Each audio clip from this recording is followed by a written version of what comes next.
Good morning and welcome back to the Byers Softball Complex here in South Bend, Indiana, one of the great softball facilities in the country. My name is Chris Abbott, and I'm happy to be here with you as we approach noon on a Sunday. Softball is some people's religion. I'm going to church right now. It's the championship game. It's the Northeast Drillers and the Bear Creek Gremlins. The Drillers, the visiting team in this game, and here's how they'll line it up. Teo Migliavaca, Kotaro Yasumi, and Blaine Milheim will bat here in the first. Makia, Solorio, Anoka, Zara, Masamu, and Zach Shaw. Defensively for the Bear Creek Gremlins, Matthew Waugh is in left, Ben Anoka is in center, and Abelardo Penuelas is in right. Cole Evans, Ladislav Malarjuk up the middle, Jerome Remaki, and Erica Choa on the corners. Josh McGovern will do the catching for Jack Besgrove, who gets the start here. The Drillers will have to beat the Gremlins twice as they come in with a double life through the winner's bracket, one of the few tournaments remaining in the world where that's a reality. And Jack Besgrove comes in with an 85-mile-an-hour outside drop ball to start Teo Migliavaca. Migliavaca and the Drillers advance with a 2-1 win over the Bear Creek Express this morning. All the scoring in that game came in the first inning. Migliavaca and Yasumi at the top of the order were retired. Blaine Milheim walked. Riley Makia hit a home run. And Matthias Echevers took it the rest of the way. The Gremlins, for their part, have not played since Friday night when they won the winner's bracket semifinal. They were slated to meet Hill United yesterday in the winner's bracket final. Hill United forfeited that game, sending the Gremlins through to today. And that gets away from Josh McGovern. All Aussie battery for the Gremlins.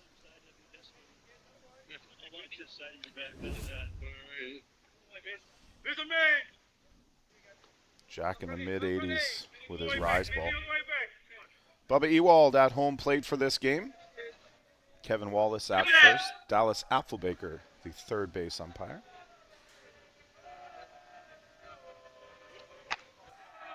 And it's another rise ball out of the zone. Migliavaca takes a leadoff walk against Jack Besgrove. Like a lot of pitchers, if you're going to get to them, you've got to do it early. You can't let Besgrove get in a groove.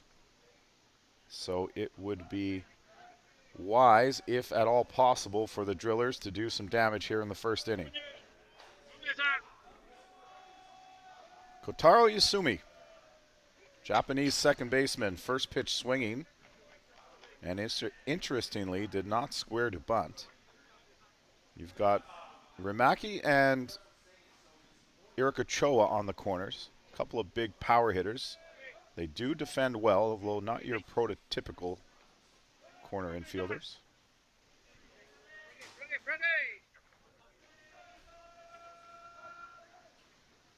Besgrove comes set, delivers. Yasumi sends it out into left to the waiting glove of Matthew Waugh for the first out. Waugh was positioned very well there.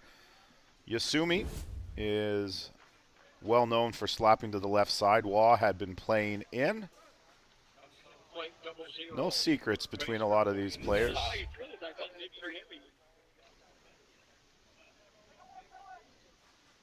Here's Blaine Milheim. In the game this morning, Milheim was 1 for 2 with a walk, also hit into a double play.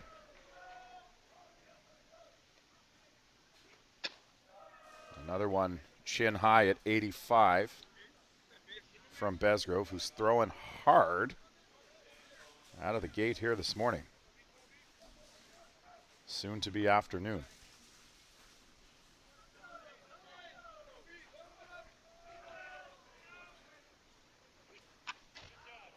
And fouled away. The Drillers knocked down into the losers bracket on Friday. They waited around all day yesterday. Never got on the field until late. Never got off the field till early this morning. They played a 10-inning game against the Kegel Black Knights, and that one ended around 1:15. They were back on the field at 9 a.m. add in the time to get back to the hotel, bite to eat, they might have slept for 3 hours. And it was a little bit of a sleepy start to the game against the Express. Obviously, the adrenaline will kick in now.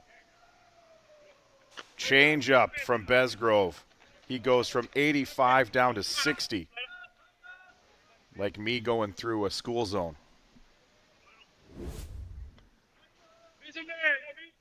Man, that's criminal.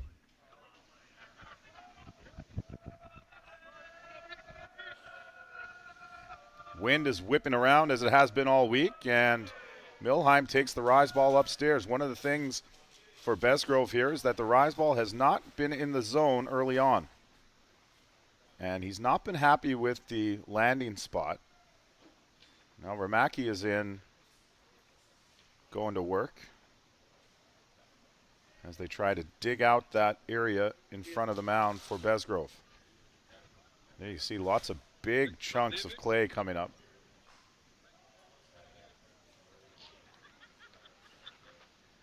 This was not an issue in the morning game. However, it was two right-handed pitchers. Liam Potts came in as a lefty late in the game, but he doesn't get that kind of same extension. He would have been landing in the same area as Besgrove.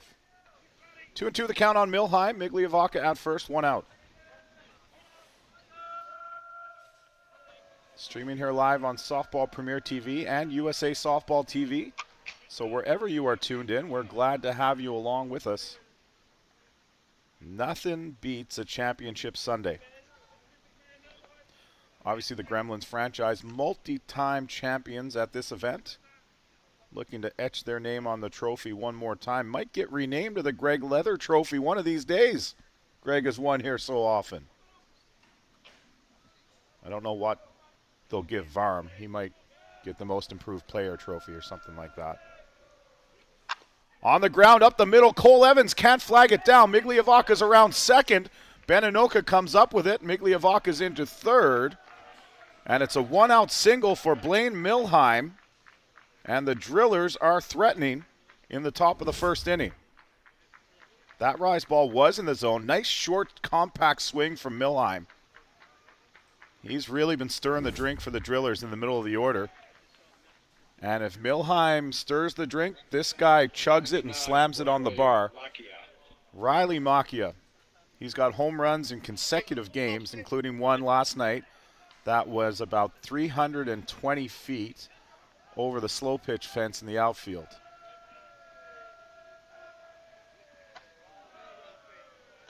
Macchia and Besgrove have seen each other plenty. I talked about it. If you want to get to Besgrove, you want to do it early. Here's an opportunity. Not going to get a better one. Couldn't have drawn it up any better if you're Ron Hackett. That goes to the screen. Here comes Migliavacca. He is going to slide in safe. And Milheim thought about third. Nobody was covering, but Cole Evans beat him to the bag. And it's 1-0 on the wild pitch from Jack Besgrove. A rise ball that's nowhere close.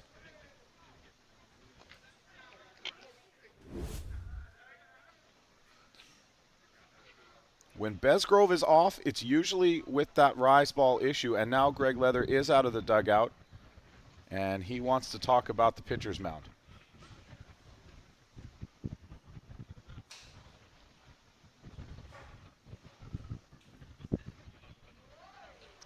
The last time I saw Besgrove outside of this tournament in person was at the U23 World Cup in Colombia, and he was outstanding there. He led the tournament in strikeouts. But when he lost, it was because the rise ball control eluded him.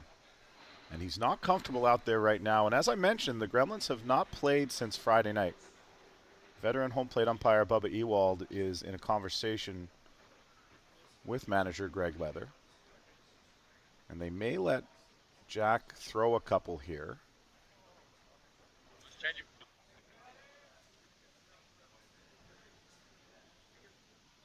Or are they going to bring the grounds crew out?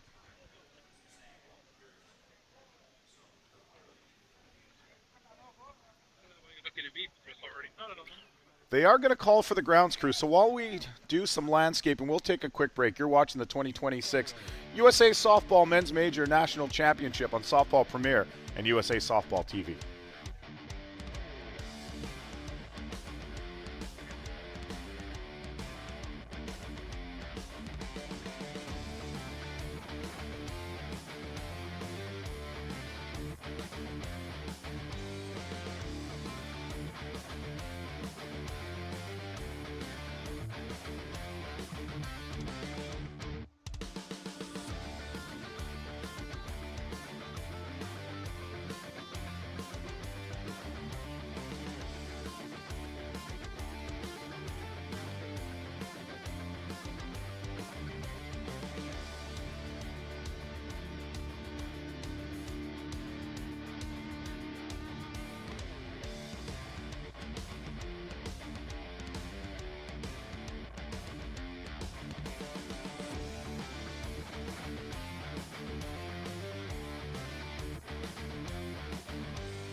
Nothing.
All right, the South Bend City Council is back off the clock. They're going to get paid time and a half for showing up here on a Sunday morning, that's for sure. Just kidding. Great grounds crew. We had a ton of rain Saturday morning and Friday night overnight, and they got these fields back in playing condition, and we never really lost as much time as basically everybody thought we were going to. And we're here playing the championship game essentially on time. But the count's 2-0 on Riley Macchia. There's one run in, and there you see Blaine Milheim out at second base. And that's outside for a ball.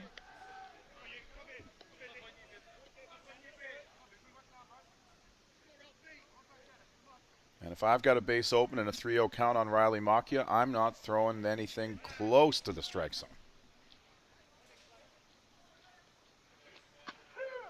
But I'm not Jack Besgrove, who pours in a drop ball for strike one.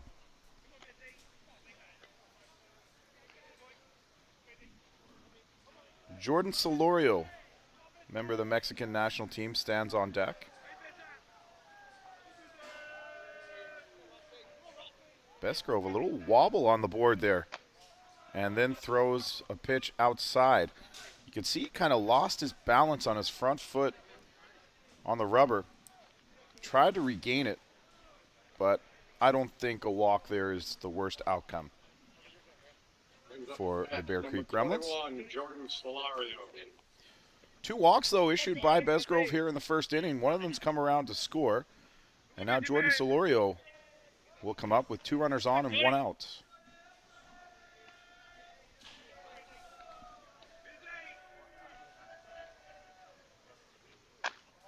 High and tight, and Solorio snaps his neck back. 80 on a high drop ball. And Besgrove is doing some more damage out there on the mound. That's causing him some issues.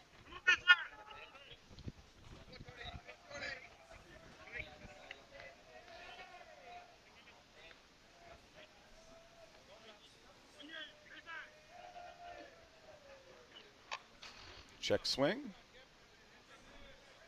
See people checking in from Australia in the chat from Canberra, where it's 2 a.m.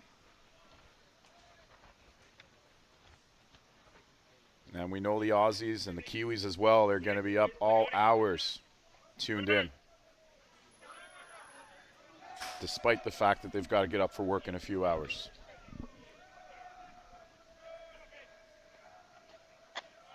And again, Besgrove cannot find the zone. That was a changeup. And whether or not it is the mound, it's certainly in his head right now. It's holding up a little bit better after the grounds crew came out and worked on it. But he's falling behind Solorio.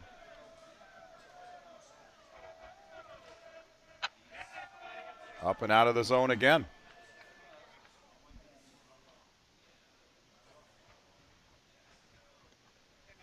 McGovern's going to walk the ball back.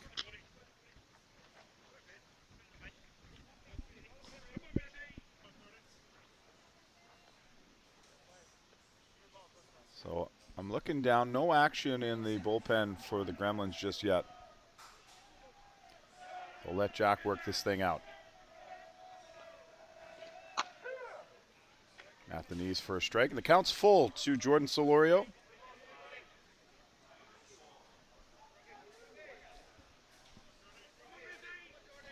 Walk to Migliavacca, fly out by Yasumi, a single by Milheim, and a walk to Macchia.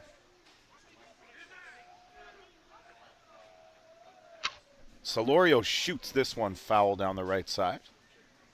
An 81-mile-an-hour rise ball.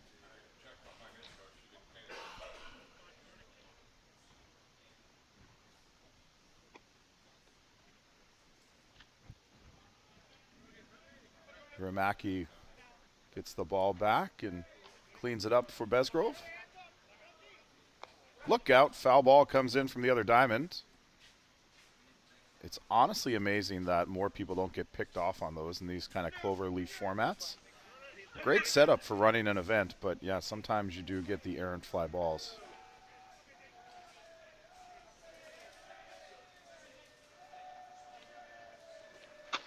Hard drop ball. Solorio swings over it for strikeout number 1 for Besgrove today.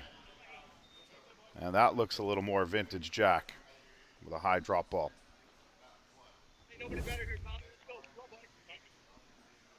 84 miles an hour. Spaceman number 20, Thomas Inoka. Here's Thomas Inoka.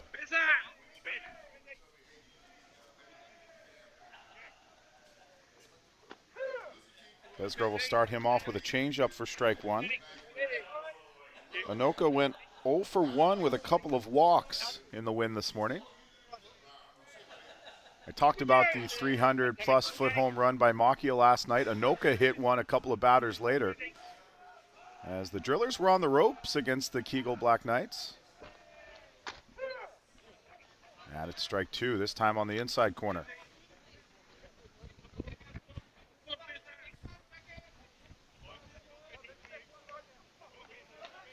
Besgrove looking to get out of this with just the one run allowed.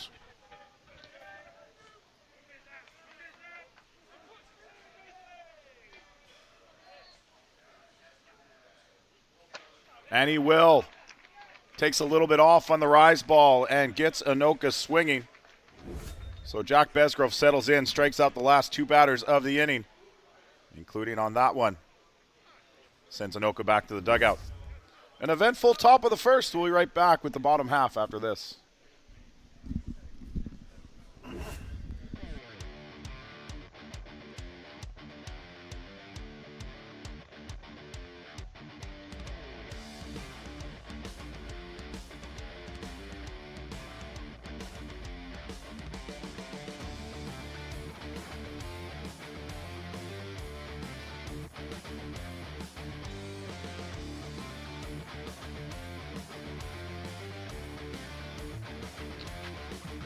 Let's take a look at the batting order for the Bear Creek Gremlins. Matthew Waugh will lead things off in left field. Jerome Rimaki is batting second. Ben Inoka behind him. Eric Ochoa, Cole Evans, 4-5 with Zenon Winters, the designated player in the sixth spot. Abelardo Penuelas is the 7 batter. Ladislao Malarchuk draws into the lineup at second base with Josh McGovern doing the catching.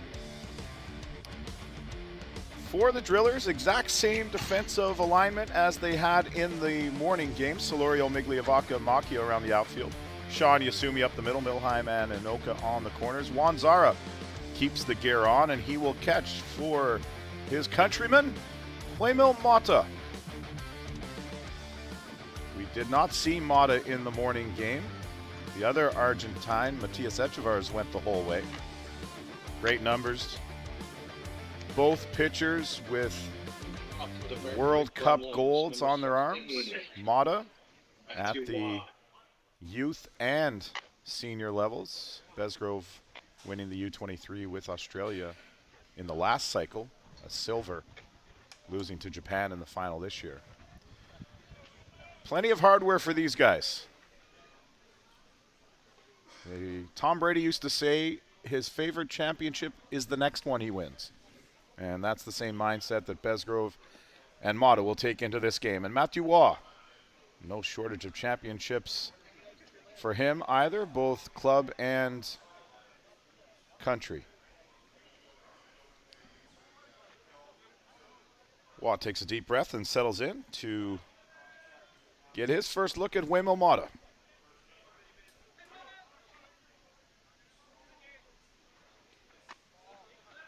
Rise ball. Waugh shows bunt, offers at it for strike one.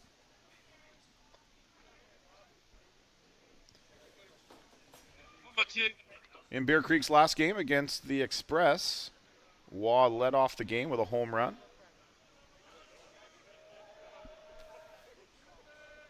A game that the Gremlins went on to win 4-1.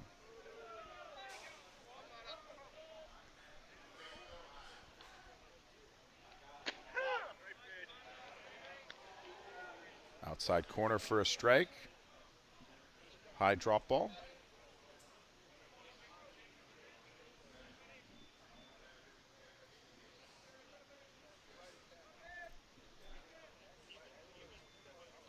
If you're just joining us, this is the championship final, but the Gremlins have the coveted double life. So the Drillers will have to beat them twice to engrave their names on the 2026 trophy.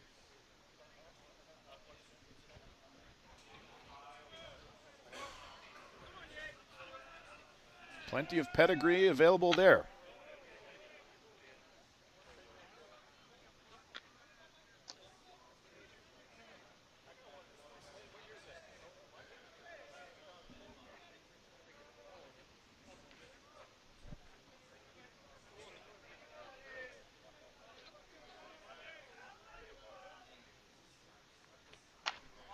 Skied on the left side. Milheim's over for a look, but this is going to fall well out of play, foul.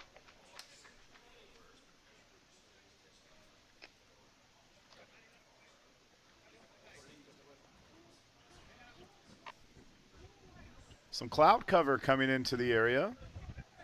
It was bright and sunny earlier today.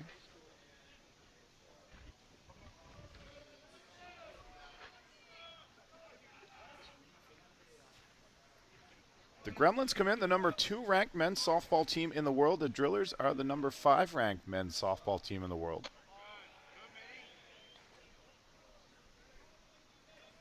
The Drillers out of Virginia.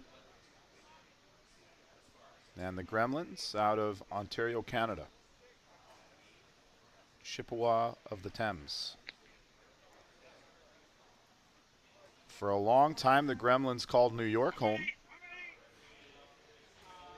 But a couple of years ago, moved north.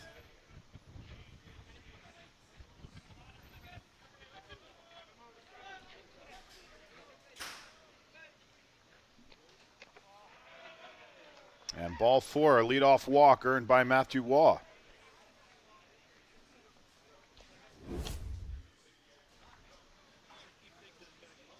And Waugh, the only Canadian on that Canadian roster in the starting lineup.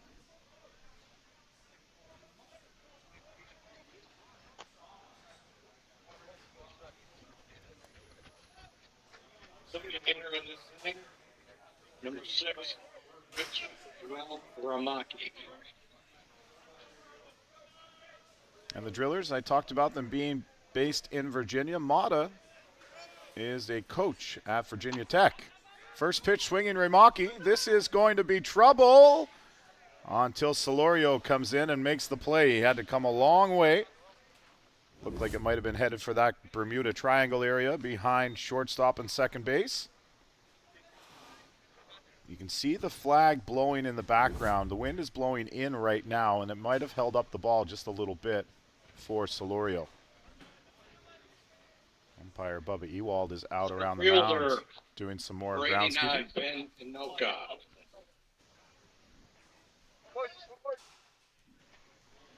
So 1 out, 1 on. It's Ben Inoka.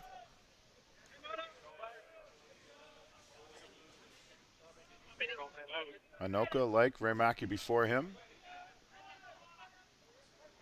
from New Zealand. And a check swing, and this is going to be trouble. Yasumi has to come a long way, and he makes the play. Yasumi had broken towards the second base bag, presuming Waugh was off on the pitch, and then on the check swing, he had to quickly change his direction and run a long way. And good communication. Inoka and a lot of first basemen might have gone for that one. Inoka bails back to the bag, lets Yasumi make the play for the second out. Number 8, the first baseman. Choa. Hiroko Choa steps in, and like Riley Maki on the other side, an author of plenty, a tape measure home run. In fact, while I rack my little tiny brain, I can't think of another power hitter outside of the two of those that I'd rather have on my team in a big ballpark.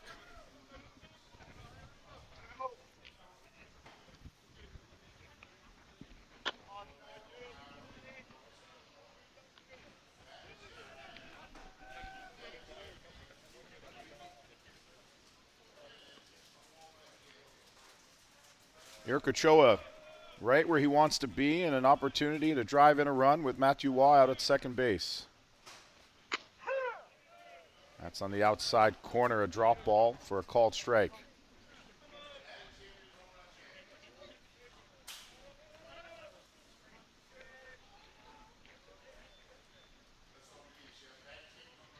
Mata hangs down that right arm, looks at the wearable where he's getting the signs on his wrist.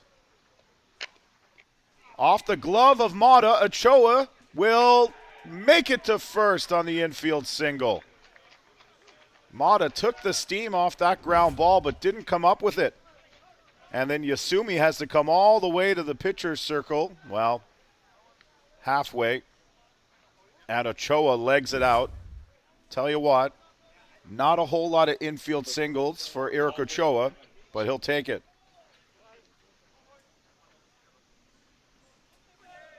Mata, you can see in the background, disappointed he didn't come up with it, because now the inning continues. And it's the dangerous Cole Evans at the plate, inside drop ball for ball one. Evans regarded by many as the current top all-around player in the world. A very good hitter, an outstanding shortstop, and captain of the New Zealand Black Sox. Foul.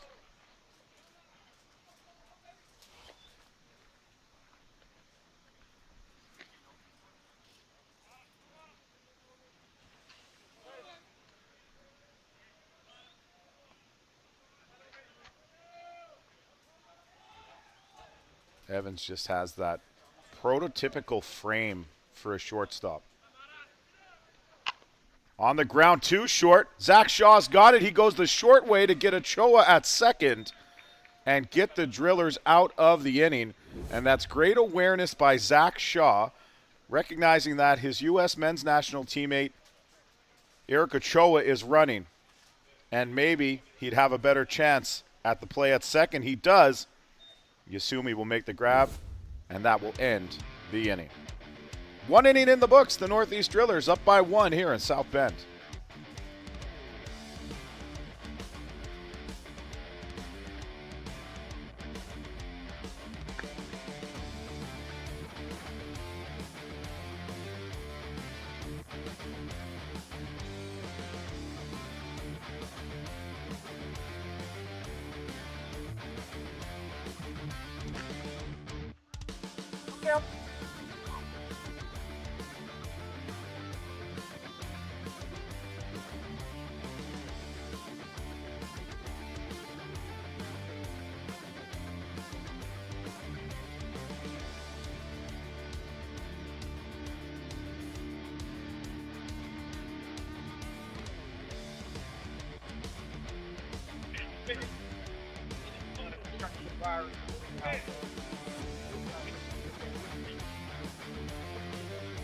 Off the top.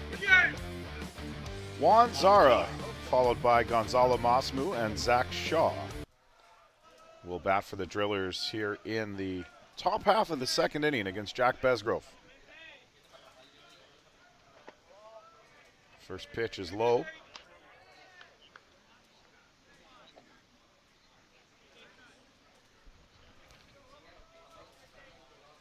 In the win over Kegel last night, Zara hit the third of 3 home runs in the 6th inning,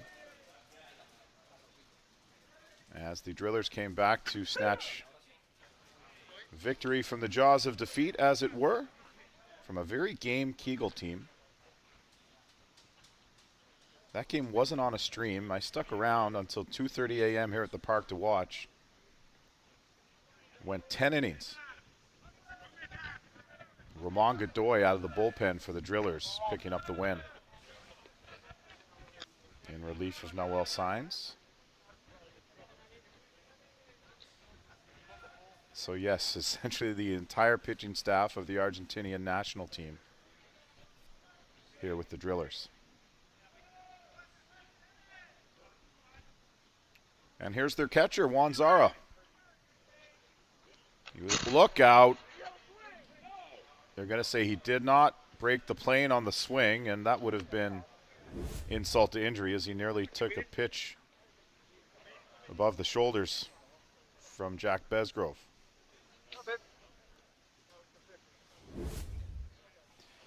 Zara, part of that 2019 World Championship winning team on a Sunday afternoon in Prague, where Waymo Mata was masterful. And it's a leadoff walk. Second inning in a row. The leadoff man aboard via walk for the Northeast Drillers. And Zara will be lifted for the courtesy runner. Under USA softball rules, you can run for the catcher at any time with a bench player. So David Diaz, who was the designated player this morning in the game, will come on to run for Juan Cruz Zara. Diaz now running. And that is the only change in the order. Gonzalo Mosmu in at designated player after Diaz was the DP in the morning game.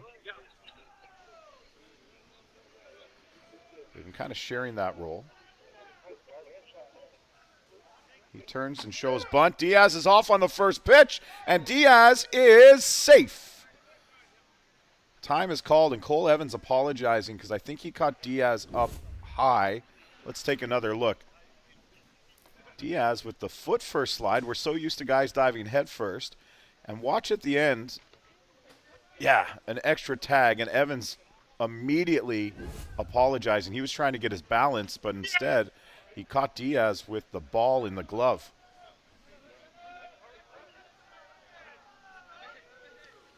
So runner at second, nobody out. Is Mosmu going to show bunt again? No, he'll swing away. He gets under it.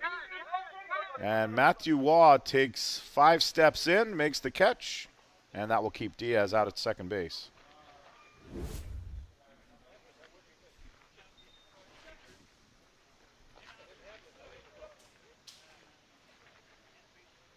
Yeah, I think it was 5 steps exactly.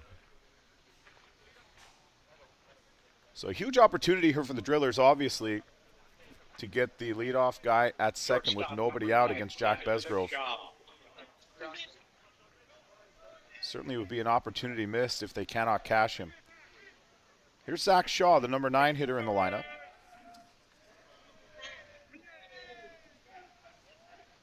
Zach was 0 for 2 this morning with 2 strikeouts.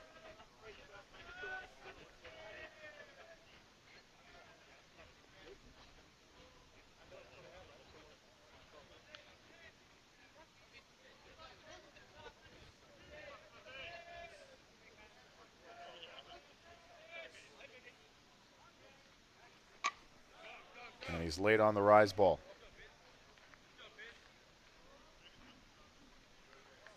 Down 0-2 against Besgrove. And now in full-on protect mode. Let's see if Besgrove goes back to the rise ball.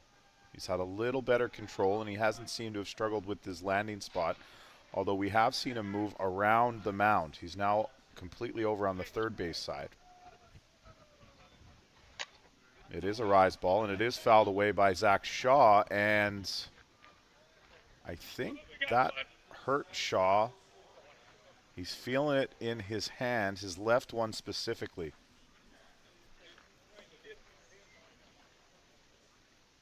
He dropped the bat immediately and is shaking out his left hand. So you either go right back with that or a changeup to break his back.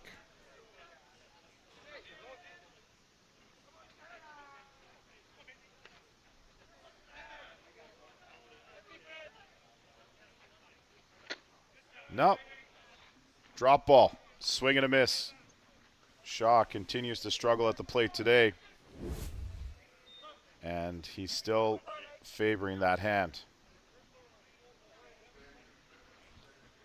So back to the top for Teo Migliavaca after the third strikeout from Jack Besgrove today. Migliavaca walked, came around to score the only run of this ball game, last inning. That's going to go to the screen. That was a changeup that Besgrove lost the release point on.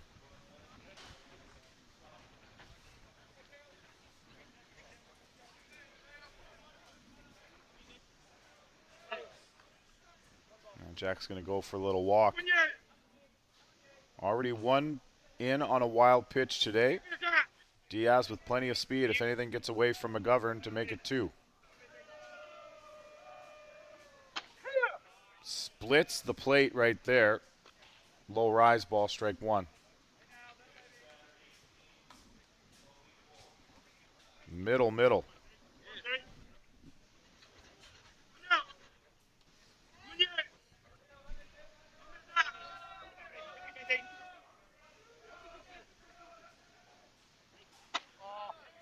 Just outside.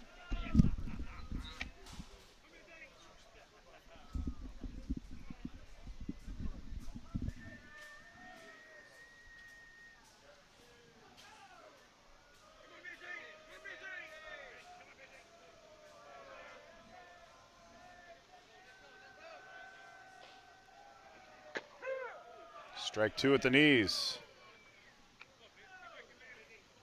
And just on the outside corner. Great spot from Besgrove.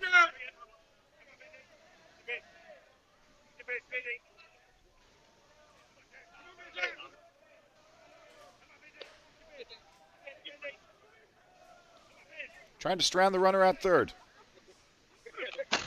It's off the screen and bounces straight back to McGovern. Diaz diving back into third base. A fortuitous bounce for the Gremlins as it comes straight back to McGovern.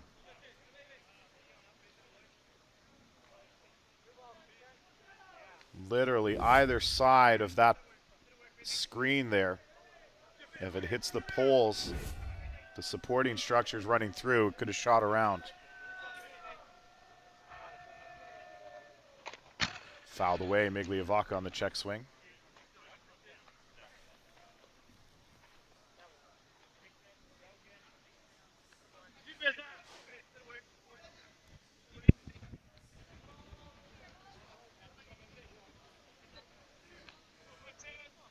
Teo Migliavaca staring out at Jack Besgrove.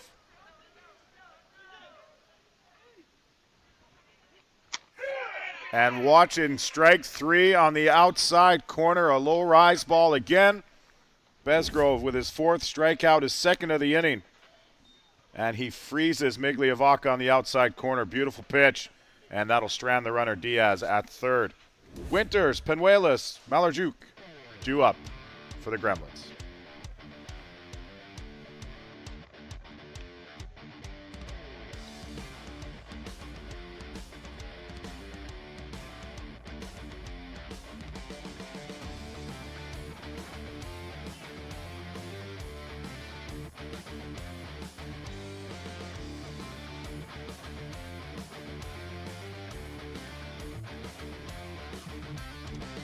I don't have a.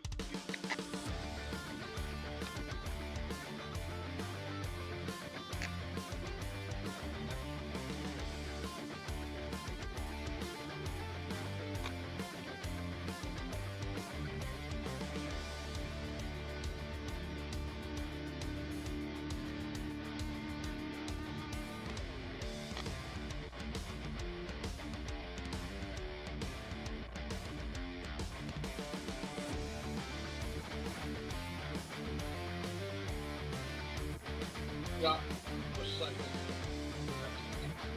The three.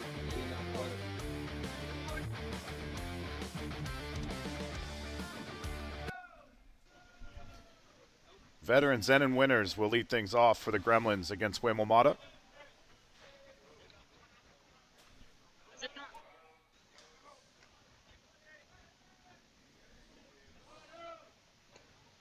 Change up for strike one. Inside corner on Winters, and he looks back at Bubba Ewald just to confirm.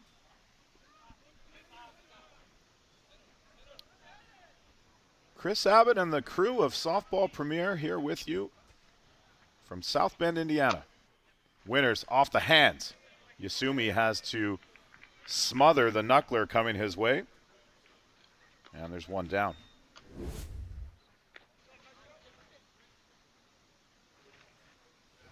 Pleasure to watch Kotaro Yasumi. Glad he's here. Abelardo Penuelas will lead or come up with one out. Penuelas with the best outfield assist of the week. A hose cutting down a runner going to third against the Express a couple of nights ago. Sun coming back out. Penuelas gets into this one. Into deep left center field, tracking back is Jordan Solorio and making the catch. Solorio was shaded to the line, and he had to go a long way to get to this ball. You'll see him coming out of the right side of the screen. There he is now, and he makes it look routine, but he had to go an awful long way. That's two nice catches. Jordan Solorio covering a lot of ground. So Ladislav Malajuk will come to the plate. Rear Argentinian on the other side of this game. I haven't done the math, but I've got to think they're right up there in terms of precipitation. There you go. It's been a long weekend. Participation by country. Have to be second after USA.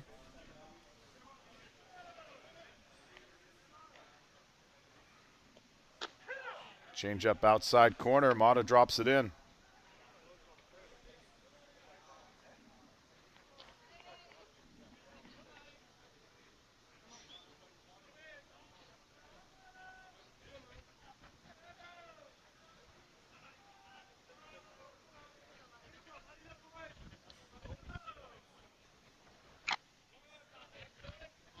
Foul ball on the low rise. Had a little bit of a curve on that as well. Mata with that arm hanging. Trying to figure out if he's giving me Craig Kimbrell vibes or AJ Styles vibes for our wrestling fans out there.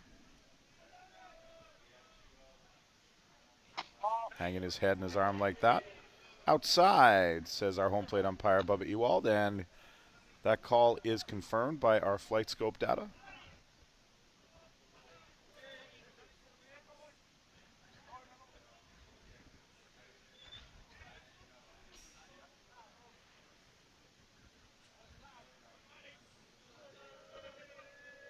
You see there, you notice, Sarah, it doesn't give signs. The pitchers are wearing a device on their arm. Most teams using it this week. It is allowed. It's a version of PitchCom that you've gotten used to. Check swing on the low rise ball.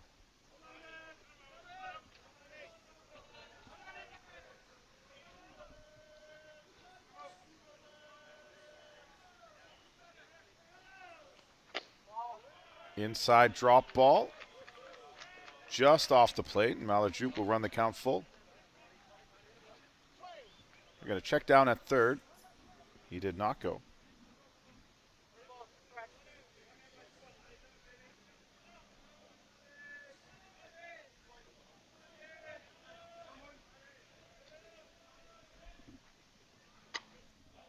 Fouled away.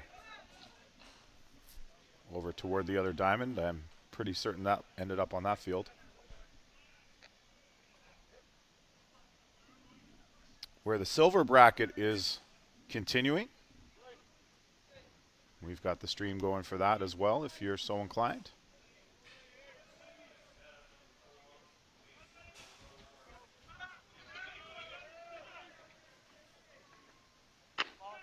And Malajuk will win this battle and draw a 2-out walk. An excellent at-bat for the veteran second baseman from the Gremlins.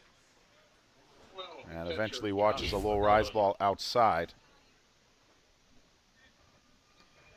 So here is Josh McGovern. And you're not going to miss him with the neon orange elbow guard and batting gloves.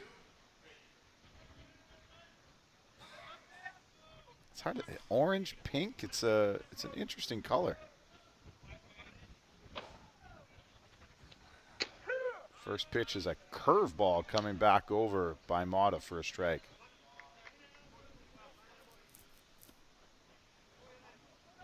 Starts it at the right-handed batter, and it ends up in the zone.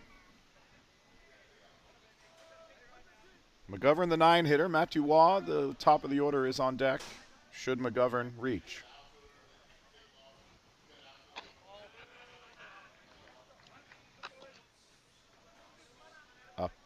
for a ball.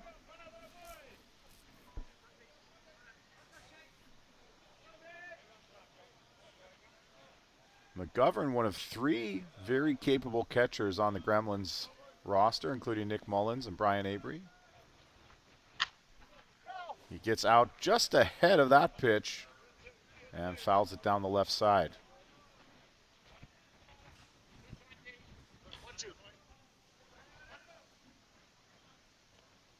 So 1-2 on McGovern. Some decent speed over at first. Always the question, right? Do you want to try and create something, or do you want to not start the next inning with your 9 batter? Because that's the risk should the runner get thrown out. Most teams want to turn their lineup over as often as possible. Change-up called, strike 3. McGovern goes down looking and has a couple of words for Bubba Ewald on the way by.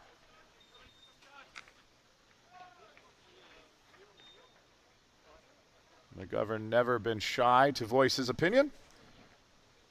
And he'll have plenty of time to chat when he puts the gear on and comes back out. Very, very close. We're off to the 3rd. Yasumi, Milheim, and Makia due up.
Kotaro Yasumi will lead things off here in the 3rd inning for the Northeast Drillers. They still have a 1-run lead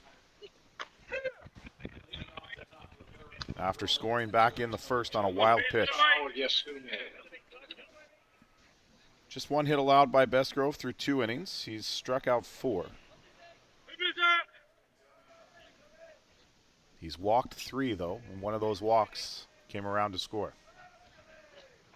Change up gets Yasumi spun around almost before the ball even gets to the plate. Yasumi flew out to Matthew Waugh in left field in his first at-bat.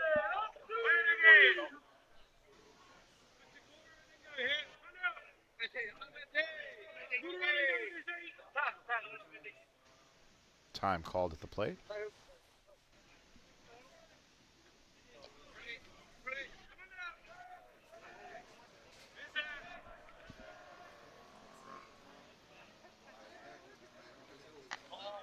Changeup is high and a touch outside.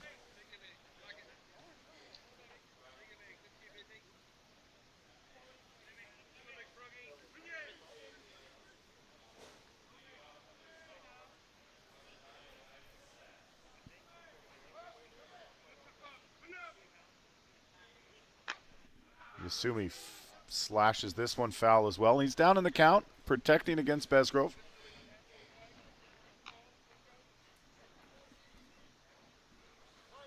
The sun came out briefly, and now it's overcast one more time here at the Byers Softball Complex. See some fans behind the plate looking up as the plane goes overhead. Changeup gets Yasumi out in front again, and he's down on strikes. Bestgrove settling in.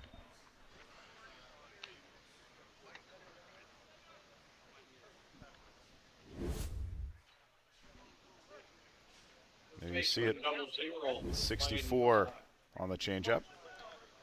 So talked about it, the only guy to have a hit against Besgrove today, Blaine Milheim.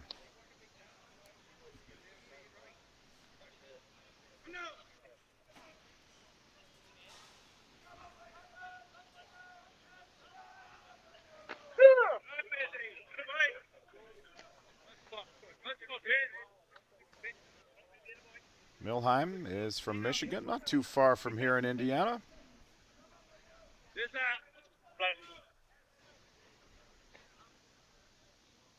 Went to school in Ann Arbor. And takes a strike on a changeup, 62.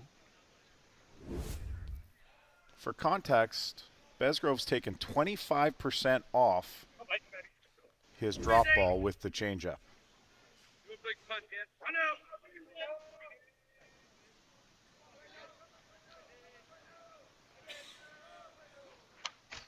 Milheim fights it off.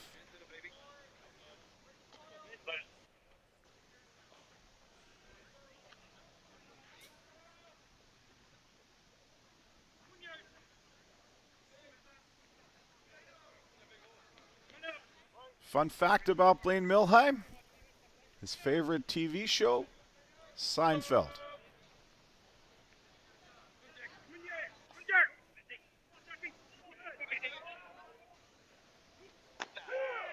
Strike three called on the outside corner. Jerry, Elaine, Kramer, neither one of them would have liked that. Milheim goes down looking. That's a great spot from Jack Besgrove.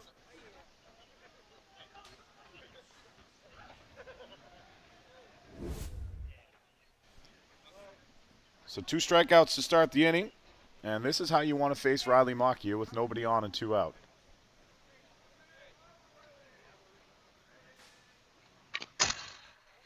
First pitch swinging, gets a little piece.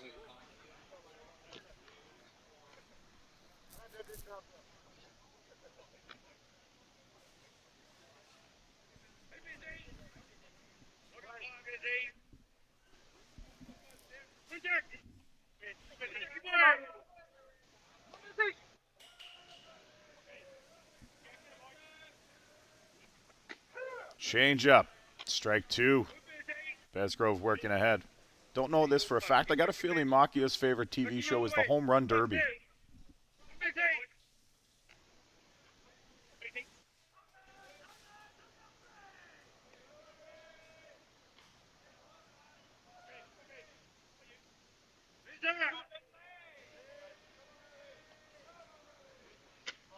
Lets a rise ball go. This is just such an interesting battle to watch. Elite pitcher against elite power hitter. Never gets old.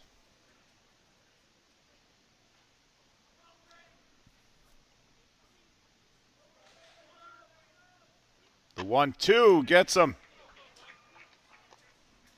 Macchia chases upstairs, and Jack Besgrove will strike out the side here in the 3rd inning. Highlighted by sitting down the ever-dangerous Riley Macchia with this rise ball. We're off to the bottom of the 3rd, top of the order, coming up for the Gremlins.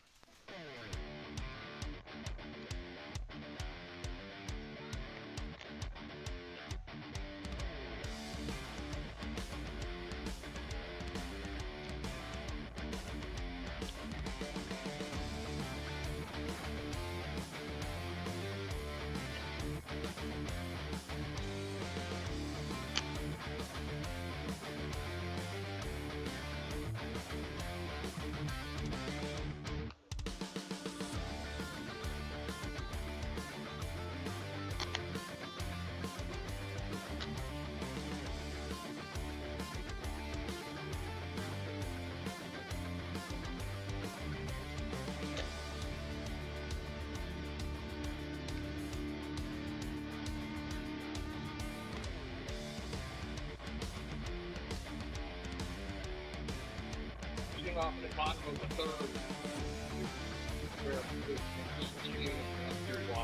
Matthew Waugh will lead things off for the Gremlins here in the bottom of the 3rd inning. They're still looking to get on the board against Waymo Mata. Mata with a little bit of extra, as he's got some family visiting to see him play live here in the U.S. for the very first time.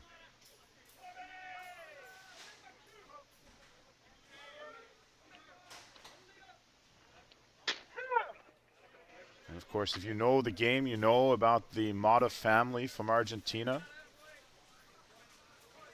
Lucas, of course, longtime pitcher. Waymill has written his own story. Valentin Mata, Valen, is here this weekend.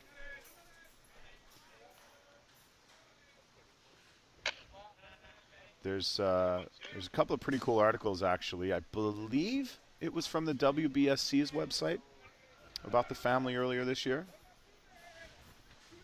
And just the pride that goes into it, almost the caretaking of the sport that they feel the responsibility of. Skied. Zara takes a look, but it will fall foul. Back near the concessions. Speaking of the concessions, speaking of the complex here in South Bend, I'd take this opportunity to thank all the volunteers, all the staff at USA Softball and here at the complex for running a first-class operation. It's been a pleasure to be a part of it this week, and we hope you've enjoyed watching. Just off the plate.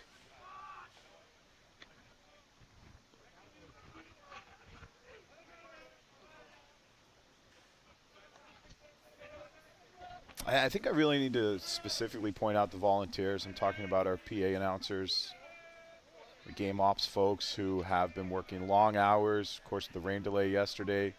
Had some people that were here first thing in the morning and the last thing at the evening. As Wah swings through it, he gets a piece, but Zara hangs on.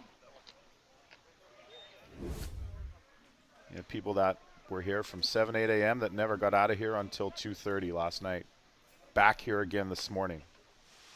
Those are the people you don't see when you're watching the games.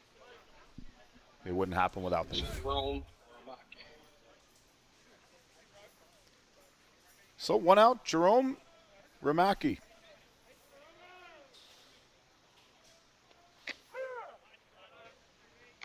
Strike one low in the zone.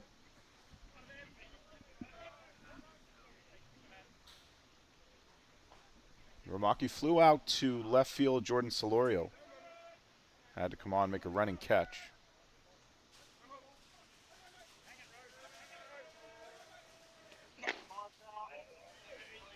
Mata and Zara trying to stretch that plate. Not going to get that call out there, though.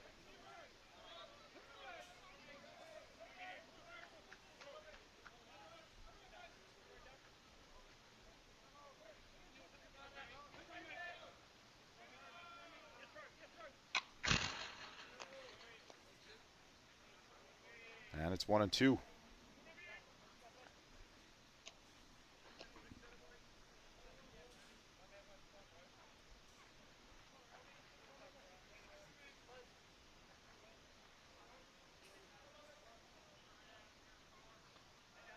Drillers looking to join some history here at the USA Softball Men's Major National Championship. Come through the losers bracket and knock off the Double Life team. It's happened before. It's tough to do. But if you ever talk to a player that's done it, it's one of the highlights of their softball career because it's so difficult.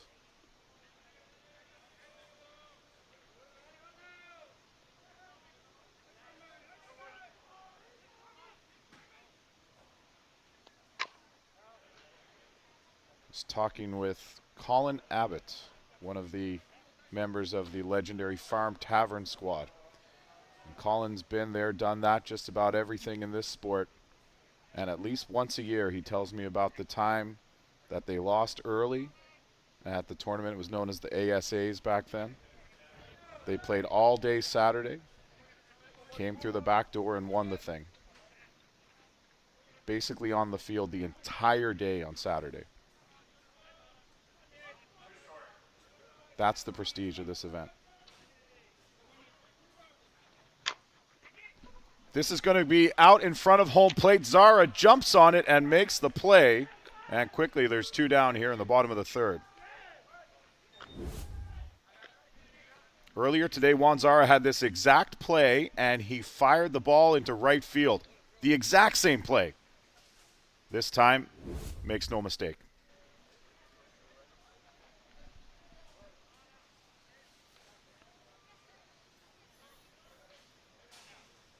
So with 2 down, that brings up Ben Anoka.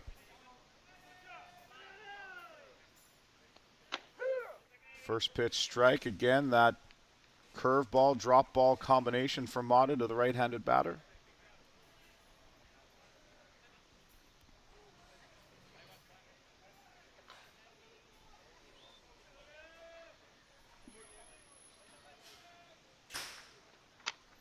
And fouled away by Anoka. Sun trying to peek through again here right now. Looks like they're playing a best of 7 in the sky as well. I think it's tied 2 games apiece.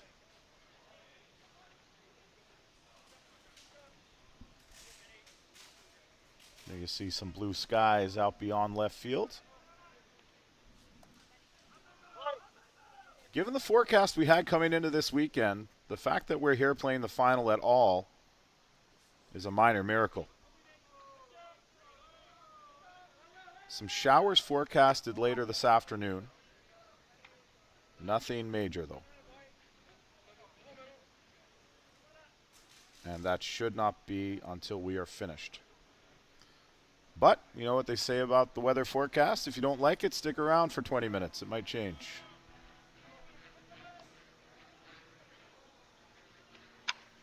Anoka is going to grab this rise ball and stroke it into center field. He rounds the bag. Migliavacca will run it halfway back to the infield and keep Anoka there at first base. That's a good piece of hitting by Ben Anoka. 70 miles an hour on the exit velocity. And he dumps it into short center field.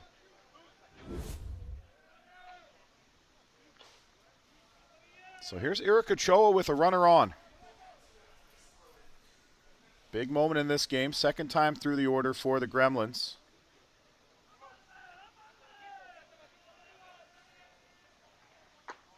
Zara does well to get out and trap it.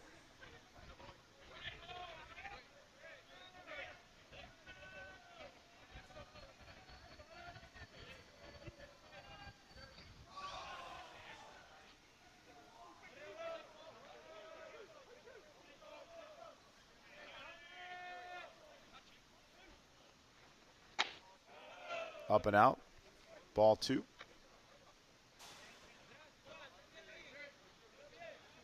South Bend, of course, home to the world famous Notre Dame University. University of Notre Dame. I'm told if you're local, you either love the university with all you've got or you don't like it very much. There's no in between. Nobody feels in the middle about it. Ball 3.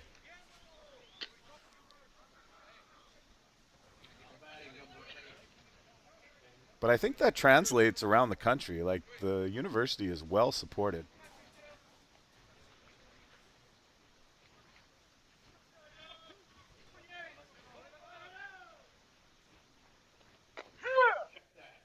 Nibbling on the 3-0, and it's a called strike. Mata being very careful with Ochoa, although Cole Evans, some good protection on deck. Mata and Zara hoping that Ochoa will expand his zone and get himself out. Especially now that he's in a good hitter's count. And he will. On the ground to third base. Milheim underhands it. Out at second with Yasumi covering. And Greg Leather is going to head out and ask the Blue Crew to ask for help. On the replay, Milheim gets caught in between. Gets the underhand off to Yasumi. And it looks like he drags the toe across the bag. The umpires are going to get together and discuss this and confirm the call. Unbelievable dexterity by Kotaro Yasumi. Once again, a highlight defensive play. Watch this here. We'll see if we can slow it down, maybe, Luciano, as we get to the apex of the play. On the ground, Milheim across, picks it up, struggles getting it out of the glove for a second, and right there. And the leg is up in the air of Anoka, and that made all the difference. Great call and a great play. Just a little tricky. We'll go to the 4th.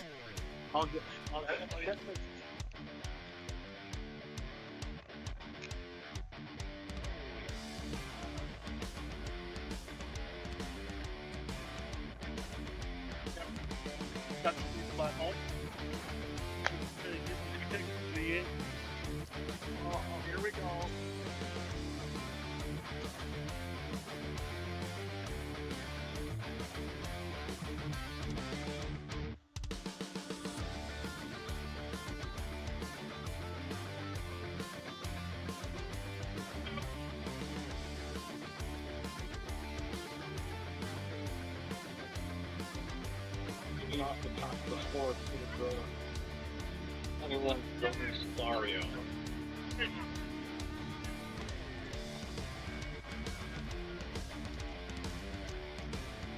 Jordan Solorio, Thomas Anoka, and Juan Zara in the top of the fourth inning for the Northeast Drillers. They scored a run in the first, and that is it so far. Interestingly enough, the game this morning, the Drillers scored 2 in the first. That was all they scored, and it held up for the win. Should they win this game, we'll turn the field around and play a doubleheader with both teams on their face. Not sure if that's a saying everywhere. Remember playing cards with my aunts. If you had one more game to lose, you were considered to be on your face. I don't know if that's a global term or not. It means your back's against the wall. It means there's no tomorrow. It means you have to win.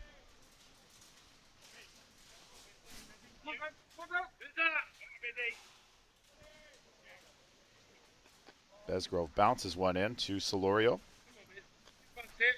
Solorio, one of the 7 strikeout victims so far in this game. 2 strikeouts in the first, 2 in the second, 3 in the third as Besgrove struck out the side. And he has struck out 5 in a row dating back to the second inning. Which is kind of what I was alluding to off the top, right? If you're going to get to these guys, you've got to do it early because when they settle in, for whatever reason, they get in a groove and you can't slow them down.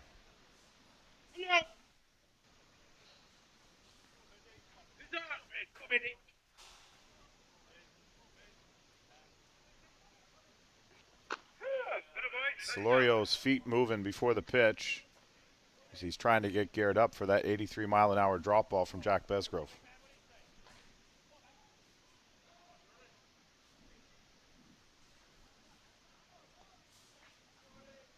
Solorio's the number 5 batter in the order.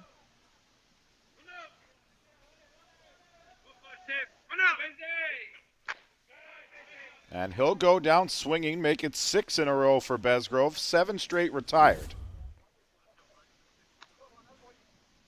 And he's clipping along his 8th strikeout of the game. It's a high drop ball inside half of the plate.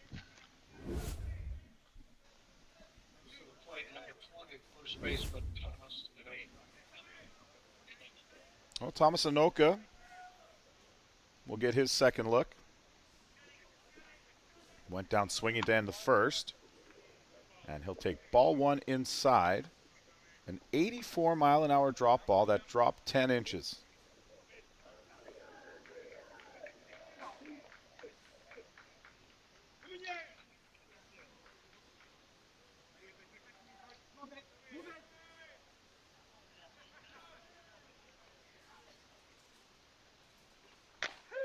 Like, there's guys who are professional baseball pitchers from another 14 feet away that are throwing 85.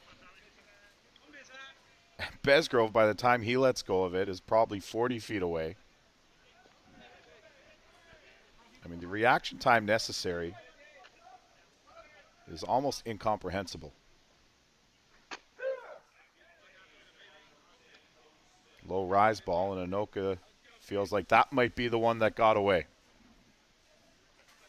You're probably only getting one that's good to hit per at-bat, and that's why he smiled and turned away, knowing that was probably his chance in this at-bat. Got him with a rise ball last time.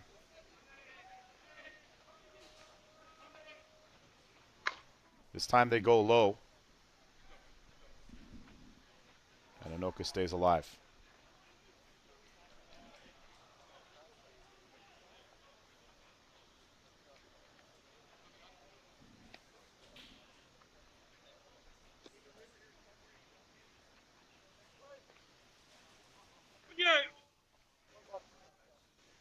Ball and 2 strikes on the veteran first baseman for the Northeast Drillers. Been playing at this top level for a long, long time.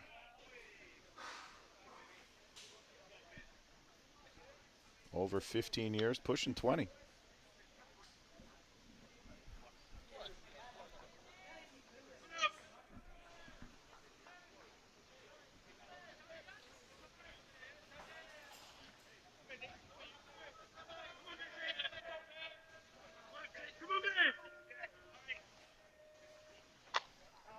Takes a little off, and Anoka stays alive, getting it off the top of the bat.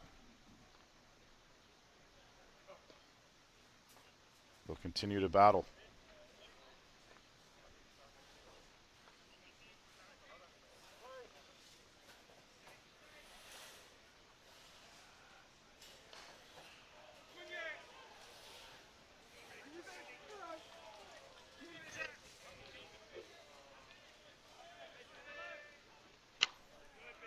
Flared away foul.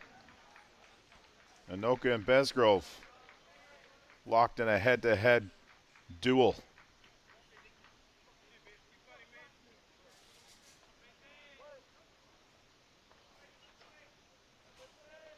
Now it becomes a bit of a game of cat and mouse. That last pitch was an inside drop ball. Where do you go this time? Outside drop ball, and that's spinning back fair until McGovern kicks it in foul territory. And a heads-up play from the catcher to get out of his crouch and make contact before that spun back fair, and Anoka got himself a base hit. Watch this. McGovern sees it and touches it in foul territory. That's all he needed to do.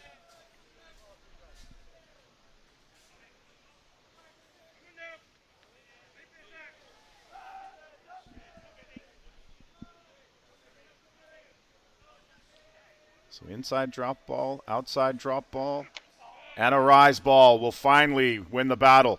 Thomas Anoka down swinging for the second time today. A 9th K for Besgrove. All of them of the swinging variety.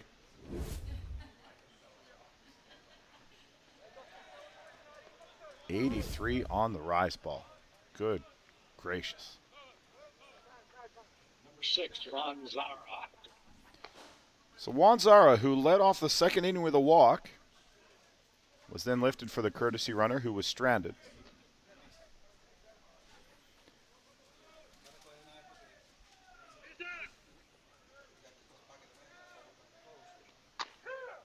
Starts him with a drop ball right down the middle of the plate for strike one.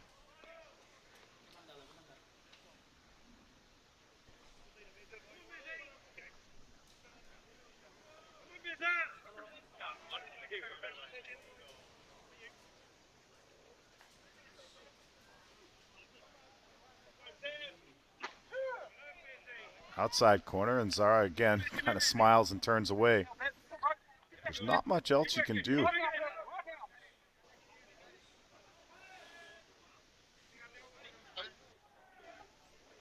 Top half of the fourth inning.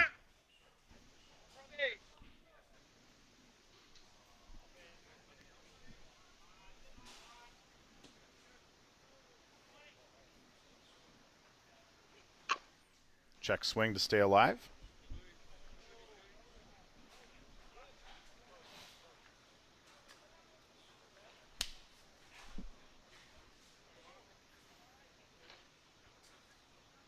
And now Besgrove and Urmaki take a beat just to grab their breath. Temperature has certainly gone up here as we've gotten into the afternoon and the sun's come out. Started this game at about 19, 20 degrees Celsius, now up to 25. Zara is going to catch the pitch, an inside drop ball, and send it into center field. Juan Zara aboard for the second time today. Just a veteran hitter.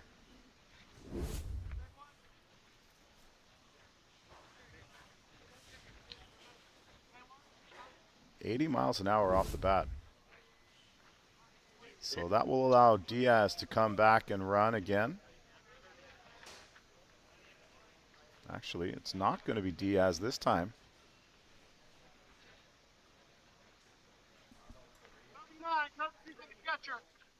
Genaro Correa will come in to run. Interesting that they didn't use Diaz again. I wonder if Diaz injured himself stealing that base earlier. Remember, he got slapped in the mouth by Cole Evans.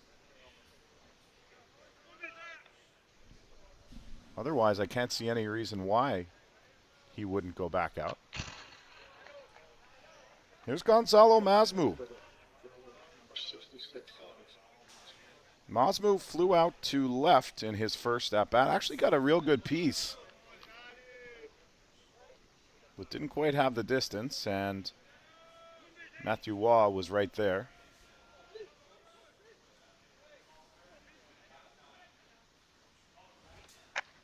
Rise ball at 83. Gets Masmu down in a hole.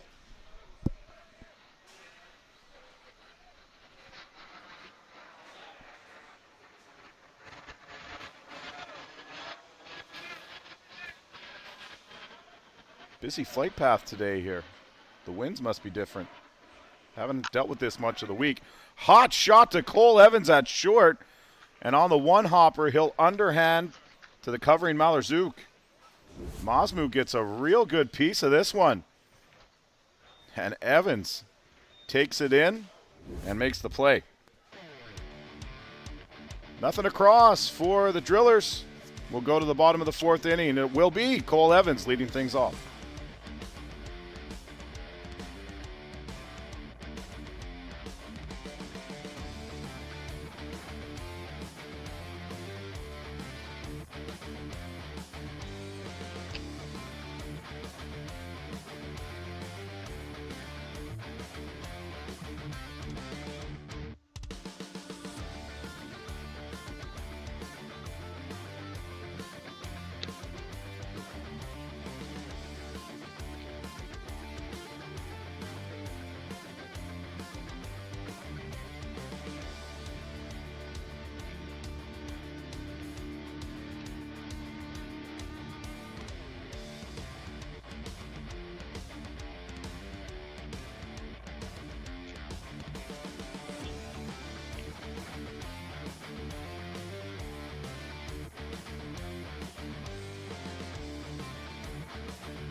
Cole Evans leading things off for the Gremlins.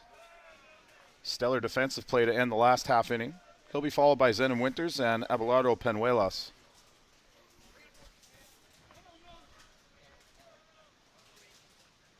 Evans hit a ground ball to short to end the first inning.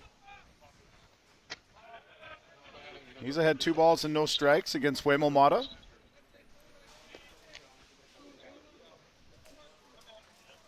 Mata, for his part, allowed an infield single to Eric Ochoa in the first. He walked Malarzouk in the second and gave up the single to center field to Anoka. Last inning, here's a line shot taken by Blaine Milheim for the first out.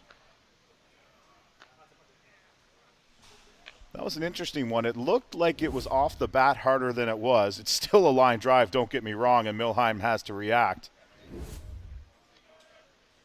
and make a nice play. So I'll bring up Zenon Winters.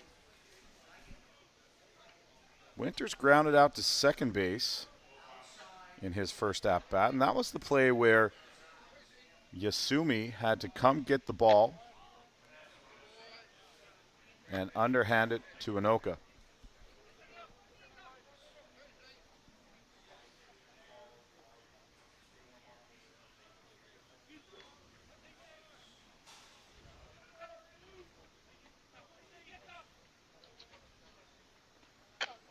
High and tight on Winters, 2-0.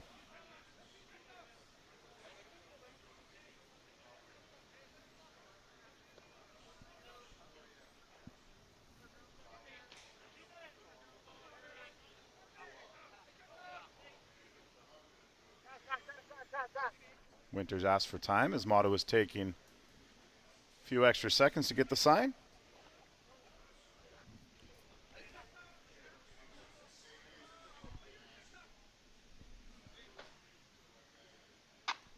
Shot through the left side. Winters jumps all over the outside rise ball. That was a little bit flat from Mata. And all you've got to do is not get a good spin on a ball, and these hitters are going to take advantage.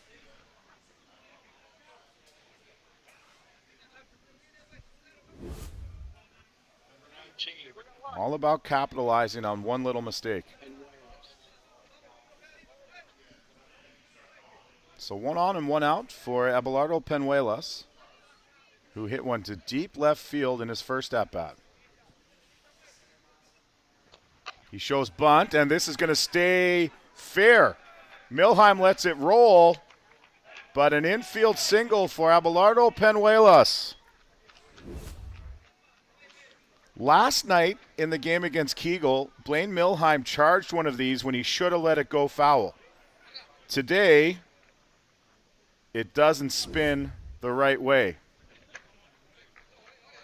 Reminded me of the movie Inception, where the spin top told the difference to Leonardo DiCaprio, if you remember that movie, one of the great ones.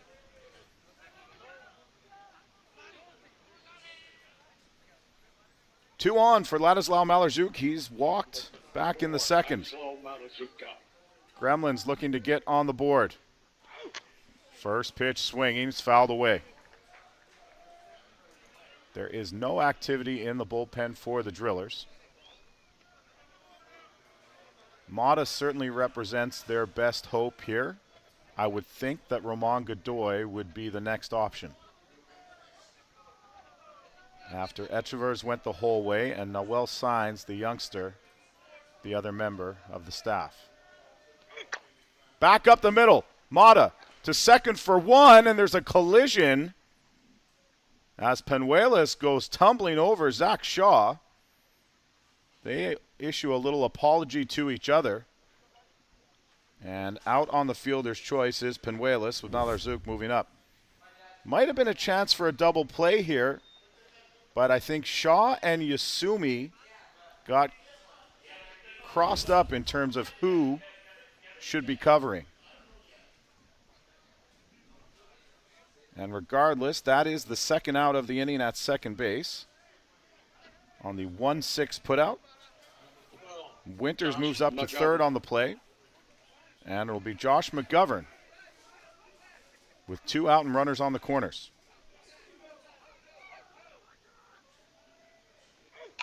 First pitch swinging, a rise ball in on the hands, and McGovern fouls it away.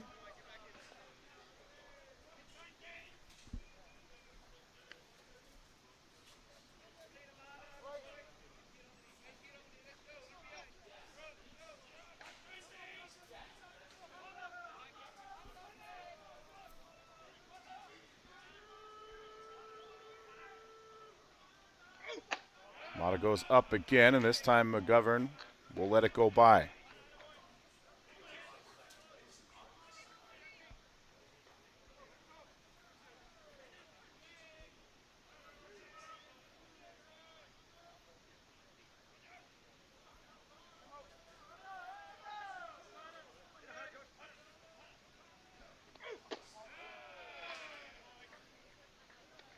Drop ball misses.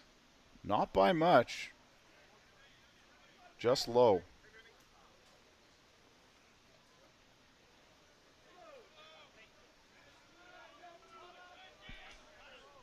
And in fairness, McGovern's knees are higher than most. That one catches the zone. And it's 2-2. They're working McGovern away the last couple of pitches. The first couple were in and up. Maybe time for that curveball from Mata? Or maybe you don't want to mess around. Hard and down. Hard and down it is. And McGovern chases the drop ball for strike 3. An opportunity gone by the wayside for the Gremlins. Waymo Mata bears down. Oh, a little tricky. And gets his team back into the dugout. 4 innings complete here in the championship final. The Northeast Drillers 1, Bear Creek Gremlins 0.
David Diaz.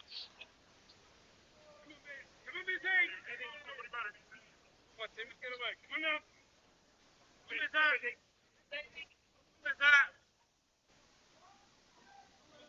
Come here! Come on now!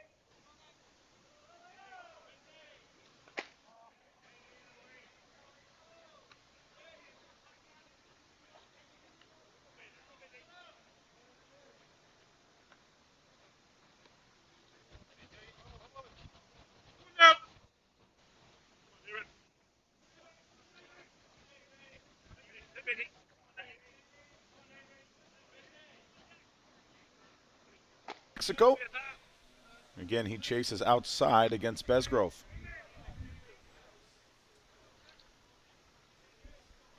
Both of these players represented their countries at the aforementioned U23 World Cup earlier this year in Sincelejo, Colombia. Mexico claiming bronze, Australia and Jack Besgrove claiming silver. Japan won its first ever U23 World Cup that day. Oh, beautiful changeup. And Diaz buckles the knees and walks back to the dugout, down on strikes, looking.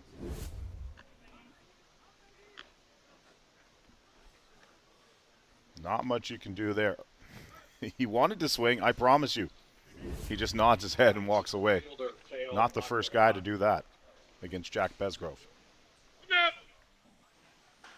Back to the top, and Teo Migliavaca 0 for 1 with a walk and a run scored. Scored on a wild pitch back in the first inning.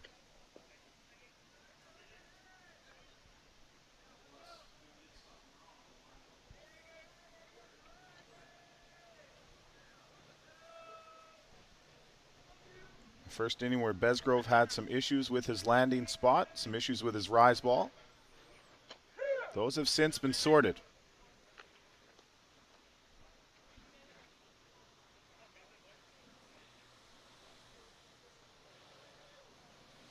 And Besgrove up to 9, now 10 strikeouts after the Diaz K.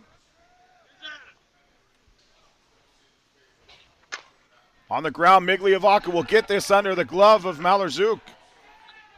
And a tough week for Teo Migliavaca, and his teammates are letting him hear about it. You see the big smile. He's been snake bitten all week. Clearly, it was a point of discussion, or maybe the guys just didn't talk about it, but everybody knew the offense hadn't been there for Teo this week. Comes up with a hit at a crucial time late in this championship game.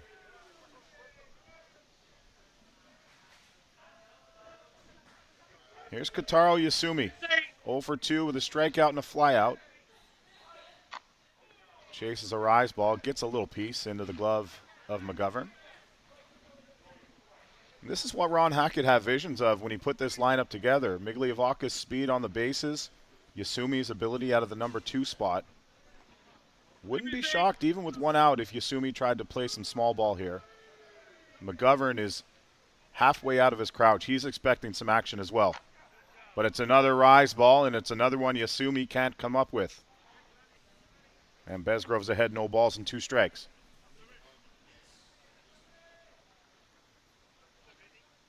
Jack could sense the intensity ratcheting up, and he takes a little bit of time on his way back to the mound.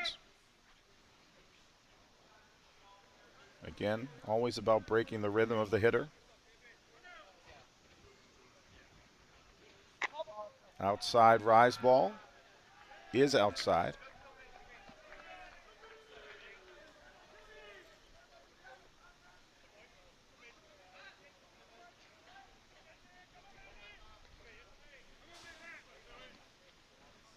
One on, one out. 1-2 strike on Kotaro Yasumi. He reaches out, fouls it off to stay alive. Blaine Milheim waits on deck, and he would love to have a runner in scoring position when he gets up there.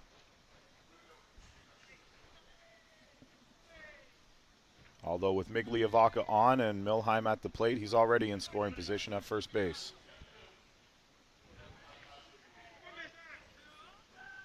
Kuba Osichka is lightly tossing in the bullpen for the Gremlins.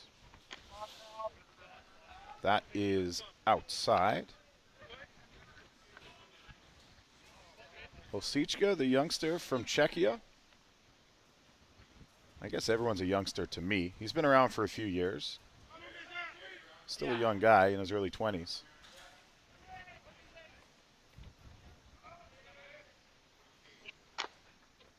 That had a little tail on it from the lefty-lefty matchup. Don't see a whole lot of curveballs from Besgrove, but that was one there.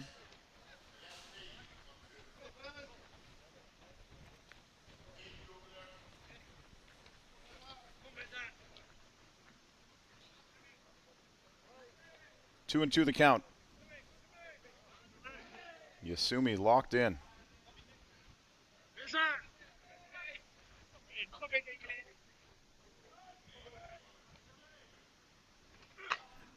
And flares this off, foul on the left side.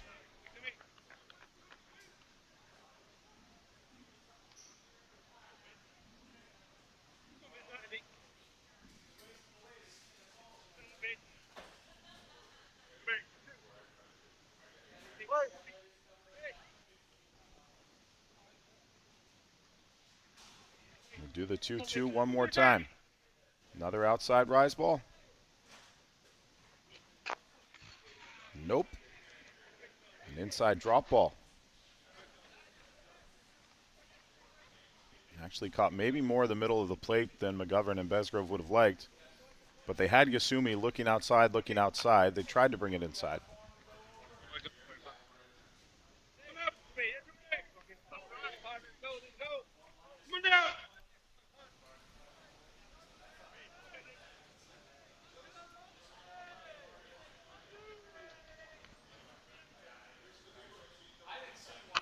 It was a good time for a changeup. He got one. Ramaki to second for one, and that'll be it.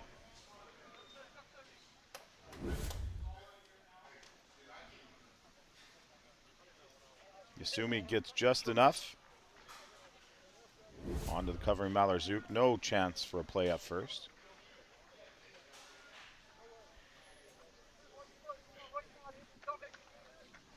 So Yasumi brings a little bit more speed than Migliavacca, not a ton.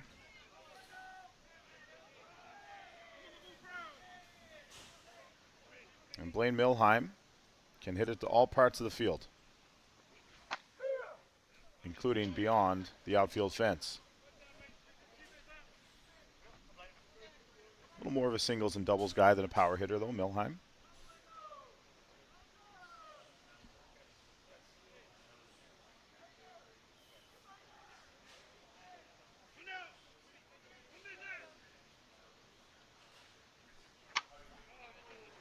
Just behind that one. A low rise ball, middle. And if Milheim had sped the bat up just a touch, it might be 3-0.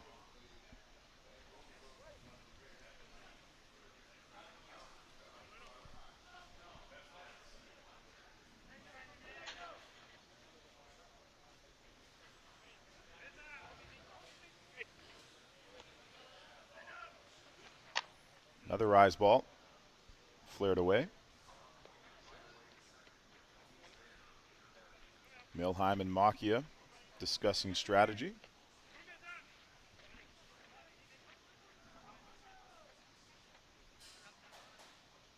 Not that much room between the on-deck circle and where the batters are. You can see from that shot, Makia getting a real good look.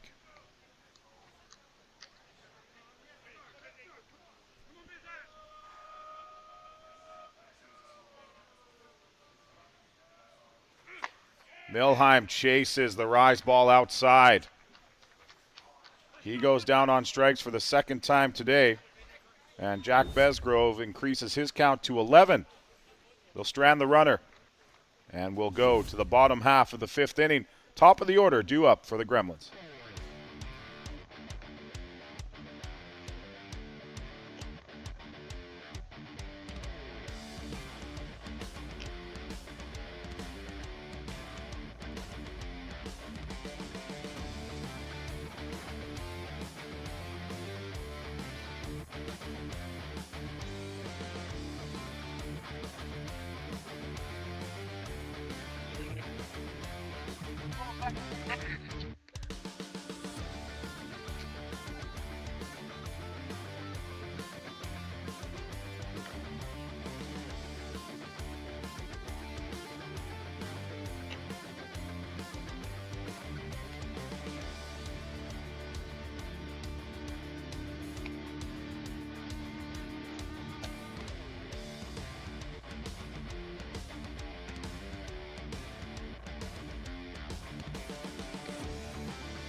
Matthew Wall will lead things off for the Bear Creek Gremlins. In the bottom half of the fifth inning, they're still trying to solve Waimomata.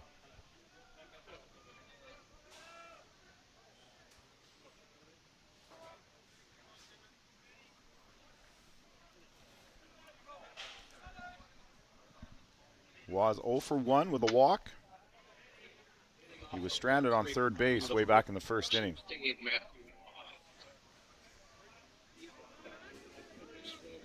And that's the closest that the Gremlins have really come.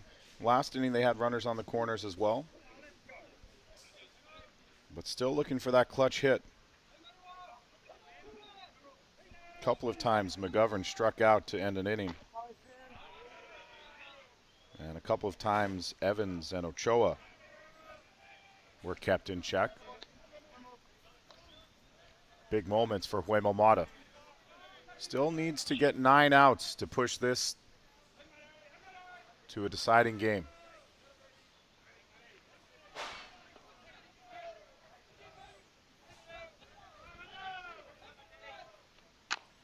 On the ground out to second. Yasumi takes it on a couple of hops.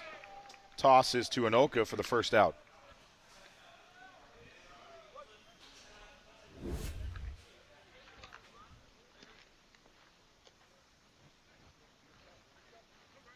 Easy game, according to Kotaro Yasumi out at second base. Jerome Raymaki.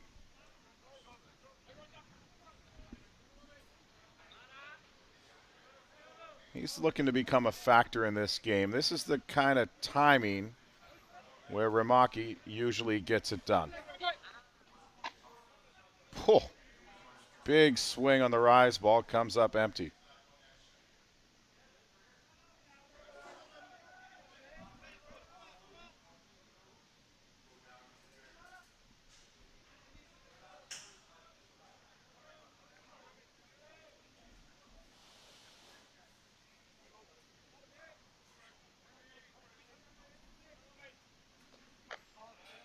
Low for a ball.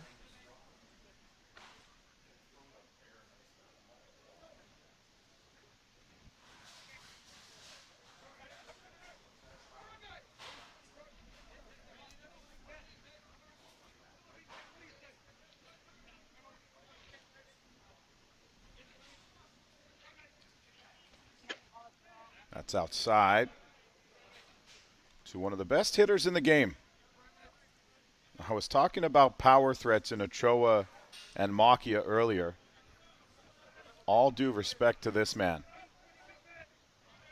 You've got probably 3 of the hardest exit velocity guys in the sport, on the field here right now in South Bend.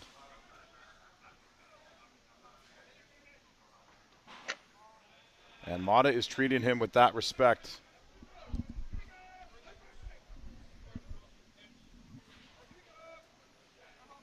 Still nobody throwing, at least that I can see, for the Drillers.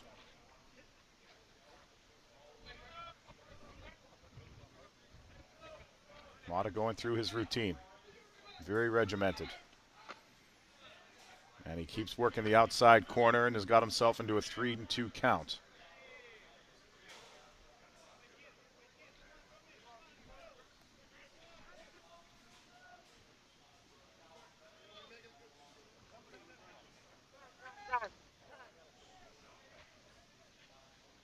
Time called before we do the full count pitch.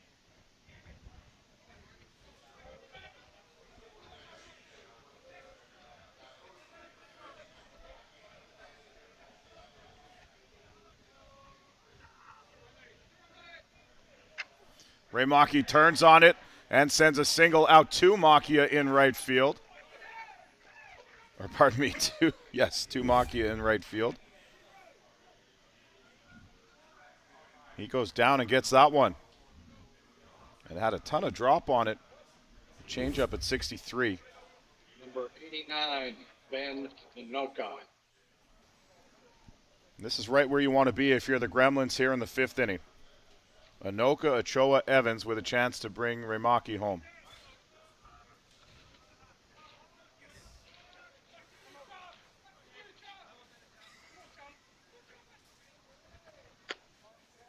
And that's low for ball 1 on Anoka.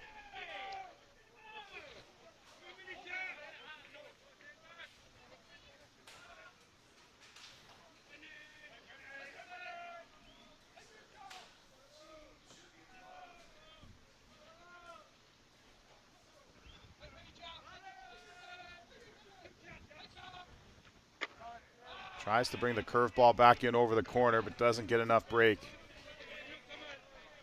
And this is what makes the Gremlins so dangerous. So many guys that have been here, done that. The moment's not too big for them. Now the 3rd time through the order against Waymo Mata. So fatigue becomes a factor for Mata. Familiarity becomes a plus for the hitters. Anoka on the ground. That's picked by Milheim. They'll double off Raymaki at first. Big defensive play for the Northeast Drillers. Here's another look at it as quick as you can. Milheim recognizing a perfect throw. And Ben's brother Thomas hangs on at first. They're out of the inning. And we're off to the 6th in South Bend. I like it.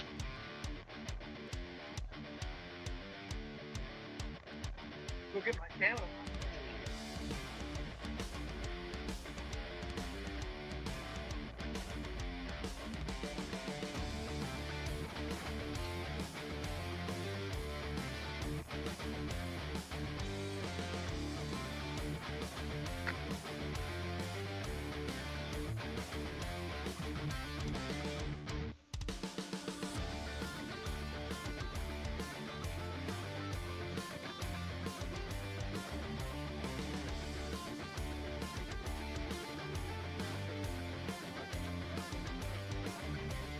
Free lunch.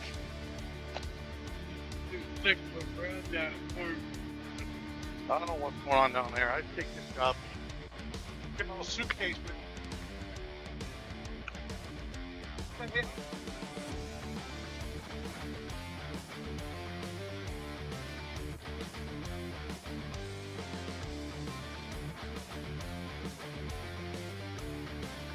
A huge defensive play from the Northeast Drillers to get out of that last half inning. Now. And can they carry the momentum to the top of the 6th with Riley Macchia, Jordan Solorio, and Thomas Anoka, the hitters due up? Against Jack Besgrove, who's on for his 6th inning of work. He's got 11 strikeouts through 5. Oh. I could watch Riley Macchia swing the bat all day.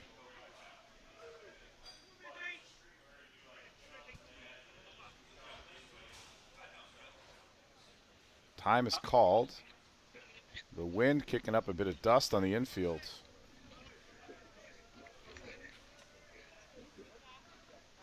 It's been windy here all weekend.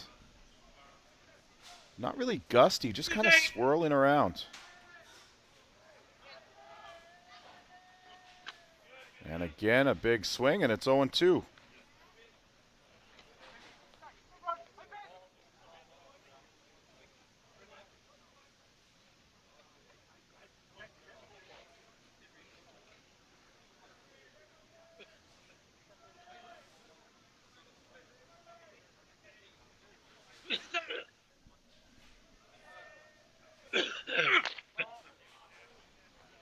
Rise ball up and out of the zone. Hope our fan down by the microphone's doing okay down there.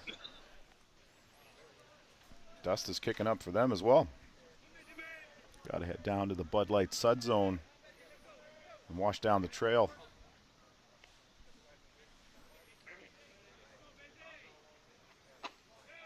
Just outside. I haven't had a chance to make it down to the Bud Light Sud zone this week. Gotta find my friend Chico and make my way maybe after the game if they're not already on the way back.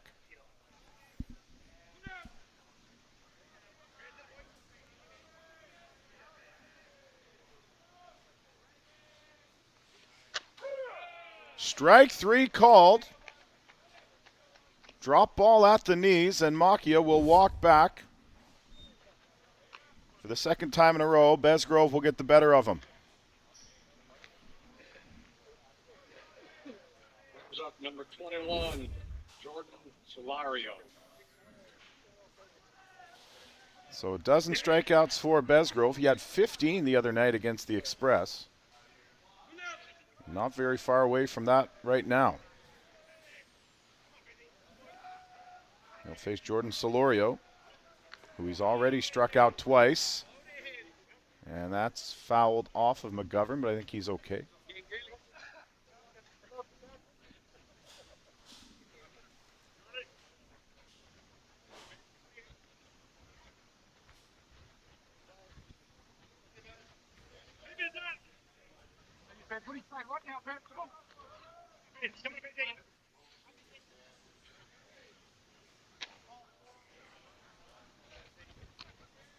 Low rise. It's a ball, though, 1-1.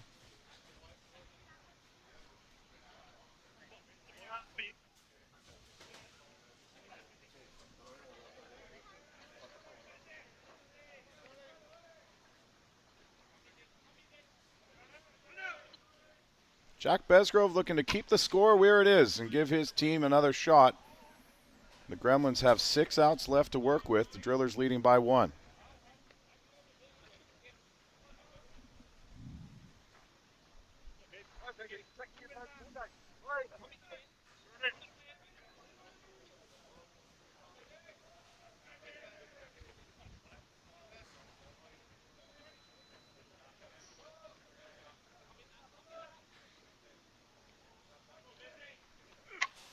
Off the top of the bat. And Ochoa has a little bit of a tough time corralling that one. But he will trap it and step on the bag for the second out. This was an odd one. Kind of off the end of the bat for Solorio. Ochoa had to react. And then hold on to the ball. Must have been spinning a ton.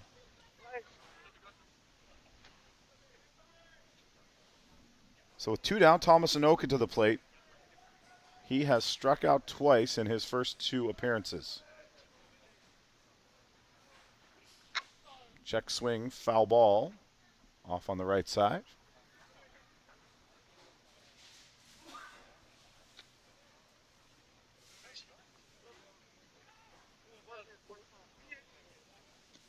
Keep in mind that should the Drillers hang on to win this game, we'll play another one. The Gremlins coming through the winner's bracket have that double life. Have a little bit of an insurance policy, a little bit of money in the bank, should they need it.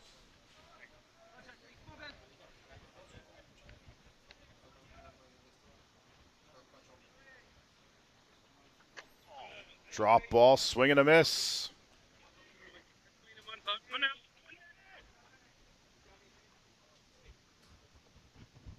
And Anoka has been behind in the count every time against Besgrove, and that's a tough place to be. He's up there getting aggressive, trying to catch it early, but the worst part is if you don't put it in play early, then you're up there protecting. On the ground towards short. Evans has it across the diamond, and it's a 3-up and 3-down inning for Jack Besgrove on the mound. Just what the Gremlins were looking for. For a minute there, I thought that Rimaki was going to cut across, but Evans takes control, makes the play, and his team will be back on the sticks, and we'll see Cole Evans batting second. Eric Ochoa will lead off, and Zenon Winters is due up third.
Bottomless six for Bear Creek.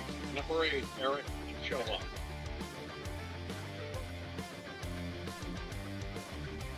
Eric Ochoa will lead off for the Bear Creek Gremlins in the bottom of the 6th inning.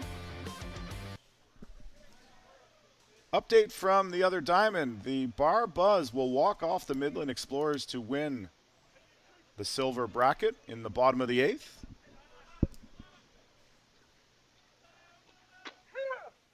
And here in the championship game of the main tournament, as it were, the Bear Creek Gremlins are down to their final 6 outs against Huemomata.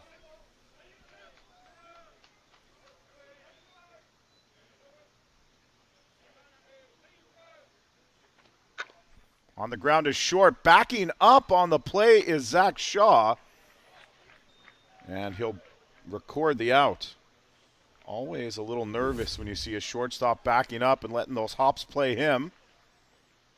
But he does well. And retires the hard-hitting Eric Ochoa.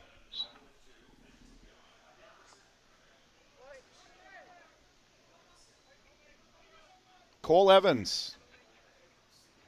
The line drive down to Milheim at third base, and it's been a couple of key plays by Blaine Milheim today that have helped maintain the goose egg on the scoreboard for the Drillers.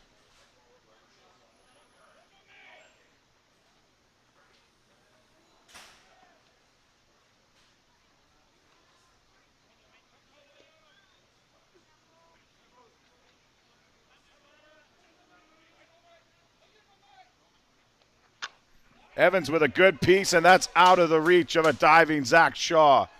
Cole Evans is aboard with a 1-out single in the bottom of the 6th.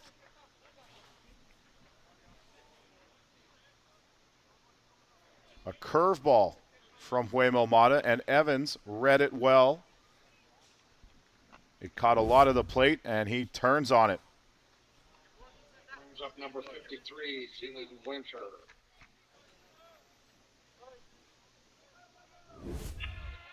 Zenon Winters will come to the plate. He singled last time. First pitch swinging, fouls it straight back.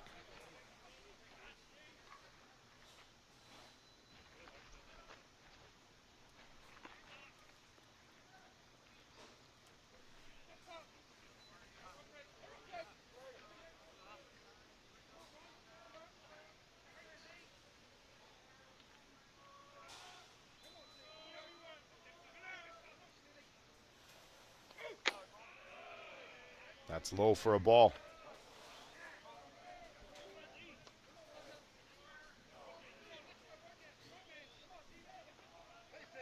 Second inning in a row, the Gremlins have a one-out single.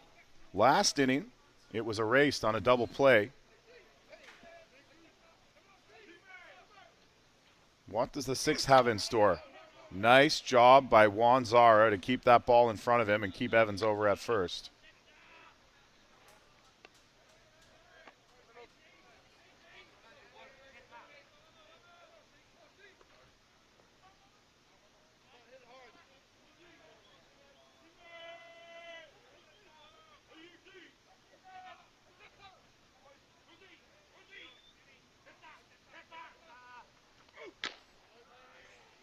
Winters has a good rip at that drop ball. Comes up empty.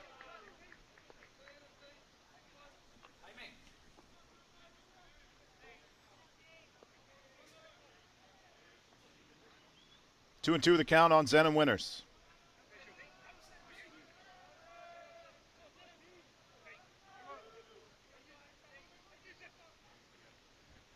Mata set, delivers. It's tapped in front of the plate. Mata has no play, and he throws it away down the right field line. Cole Evans is going to come all the way around to score the tying run. A momentary lapse in judgment by Huemel Mata, and this game is tied. A dribbler in front of the plate. Mata probably should have just stopped and ate the ball. And as soon as he let it go, he knew the result all the way down the right field line, and this game is tied.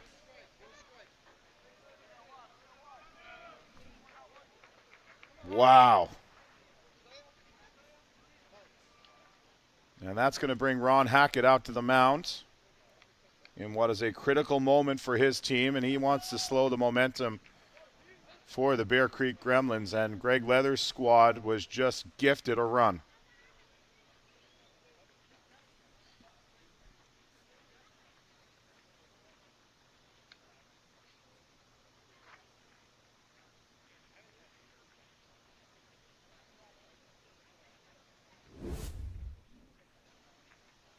That was nowhere close to Thomas Anoka at first base.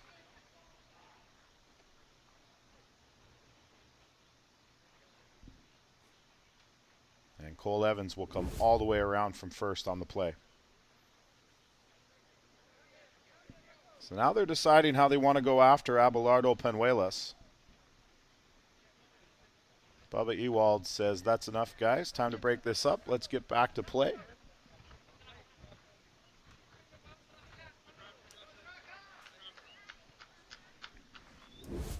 Number 19. One more look. Yeah, I just don't know. I mean, it's a split-second decision, and Mata knows the difference there. But he did make the wrong decision. That's the pressure, though, that playing these top teams puts on you, right? There's very little margin for error. Penuelas shows bunt. Winters goes halfway. Nobody covering. Now he will skip back to the base. The ball not back in the circle, so Winters took another lead off. And now we go back to the circle, and Mata is checking his wearable device on the signs and is bringing it over to Ron Hackett. And Mata's taken himself out of this ball game. Interesting turn of events. We're going to get a pitching change. And we'll be right back. You're watching the 2026 USA Softball Men's Major National Championship on Softball Premier TV and USA Softball TV.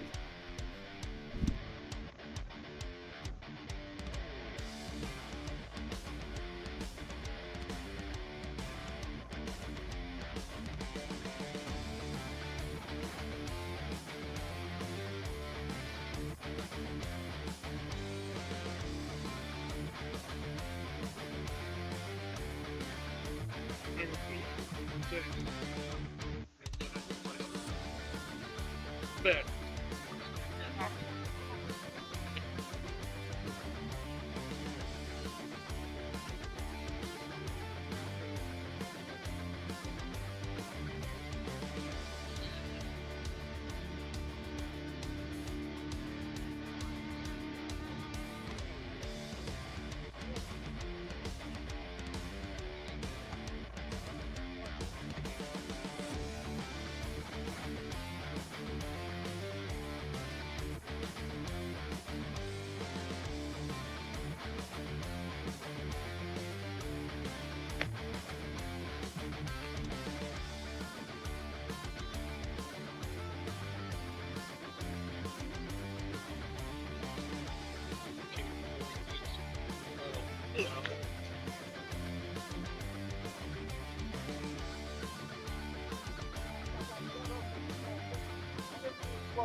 Welcome back to the Byers Softball Complex. It will be Noel Science coming out of the bullpen.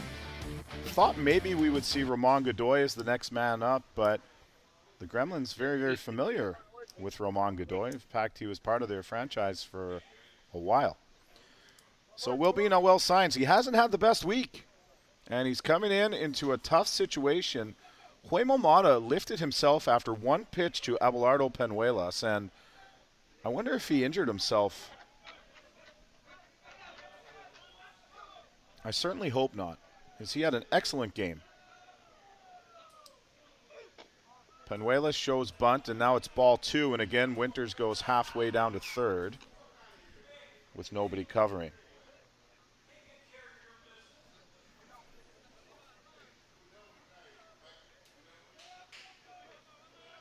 Noel Science was on the mound last night against Kegel and got out of a jam in the 7th inning.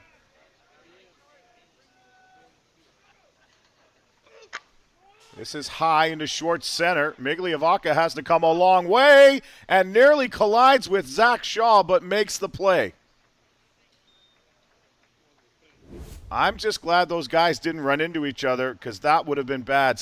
Shaw was going down, and he would have heard Migliavacca coming in. And, wow, he does hit the head of Shaw a little bit, but just a glancing blow, and luckily Zach is okay. That could have been really bad. That's the exact play you hate to see.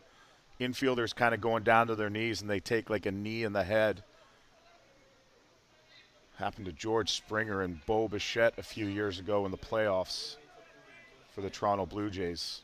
Just happened to remember that one. I was there. It was scary. Malarzouk's going to get into this one. And it's a go-ahead RBI single for the veteran Argentine playing against a bunch of his countrymen. And Zenon Winters cashes the go-ahead run. The Bear Creek Gremlins, on a first pitch rise ball, will take the lead.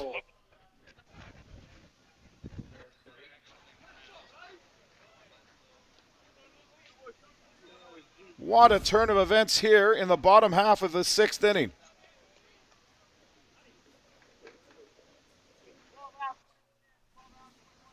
Another look at it. Scoring easily from second is Winters.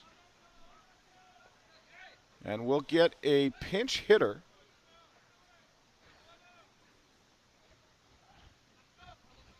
Luciano Retamar comes off the bench. And is the entire country of Argentina here this weekend, or what?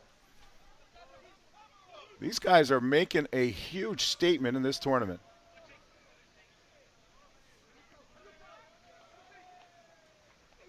Changeup is left up. So right now, in terms of Argentinian content, there's one in center field, there's one catching, there's one on the mound, the second Argentinian pitcher of the game, one standing at first base, and one at the plate. On the ground and through the right side. Malarzouk's around second. Macchia comes up throwing, and the throw is not in time. It skips away from Milheim anyhow. And it's back-to-back singles for the Gremlins off Noel Science here in the bottom of the 6th. A pinch hit single for Lucio Retamar.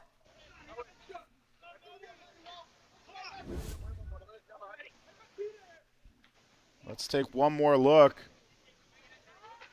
He gets all of that one. And now back to the top for Matthew Waugh. And the Gremlins looking to add some more. A changeup back up the middle. Cat-like reflexes, Noel signs to get his side out of the inning. But is the damage done? Singles from Cole Evans, Ladislav Malazuk, Lucio Retamar, and a critical error by Huemo Mata. And the Bear Creek Gremlins are 3 outs away from a national championship.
Juan Zara at the plate to face Jack Besgrove.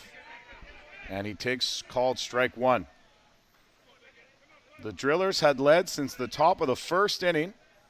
The Gremlins finally get on the board in the bottom of the sixth.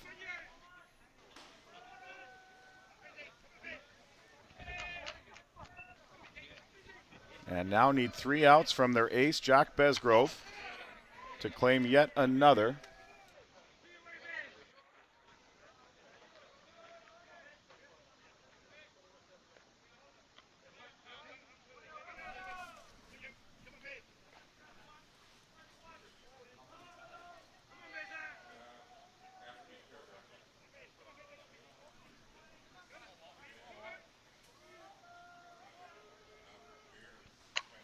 Fouled away by Zara.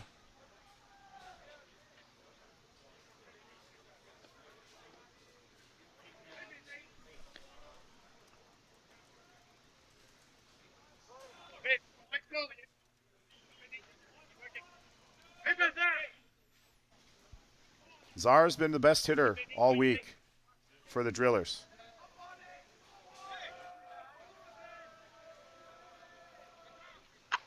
Oh, and that's off Besgrove, and reacting, unable to make the play at second base was Tane Mumu, who's come into the game. And that was a direct hit on Jack Besgrove.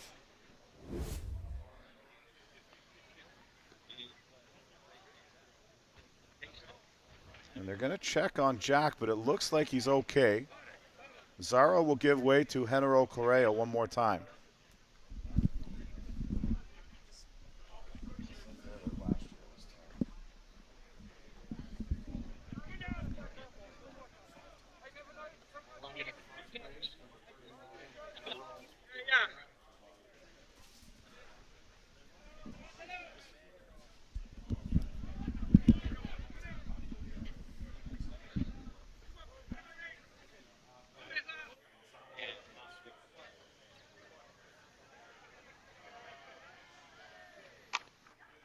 On the ground, back to the mound. Besgrove shovels it to the covering Mumu for the out.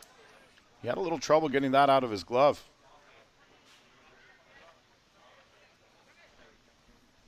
But the tying run moves up into scoring position.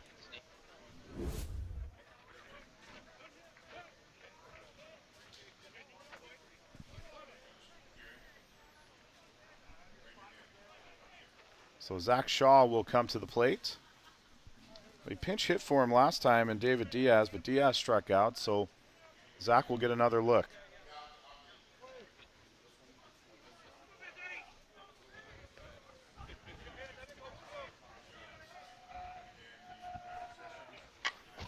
Shaw swinging away first pitch, and he makes good contact, but it's foul.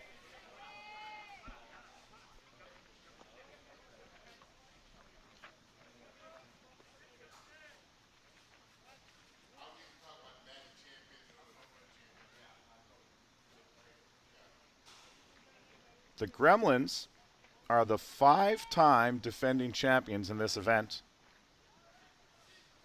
They've won it 10 times in their franchise history. Zach Shaw.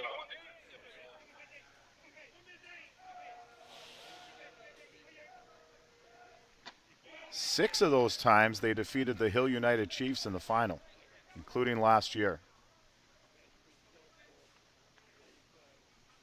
Other teams they've beaten along the way, the Jarvis Travelers, the A1 Bombers out of California, J&B Bombers, and Oma Tigres.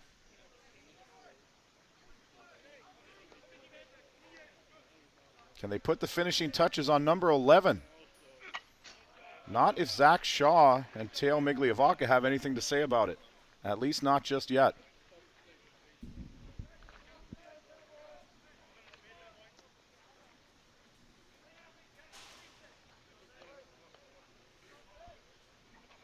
Shaw battling in a hole against Jack Besgrove. The tying run is out at second base in the form of Genaro Correa, who's running for Juan Zara. Shaw flares this one foul on the right side again. A low rise ball from Besgrove. Jack up to 119 pitches on the game, and at least one bruise after the line drive from Zara caught him earlier this inning.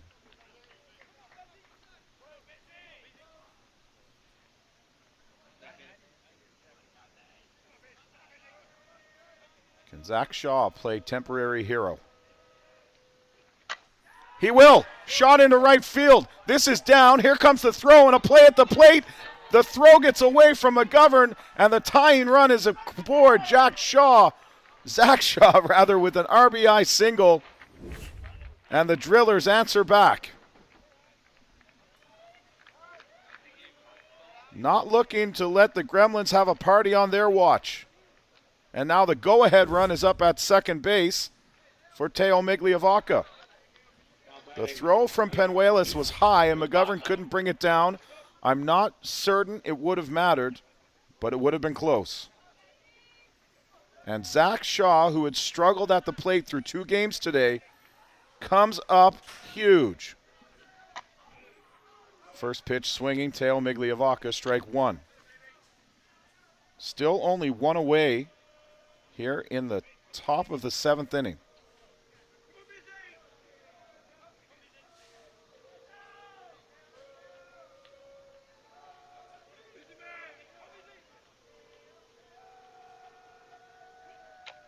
Migliavaca shows bunt, and the rise ball gets away from Josh McGovern.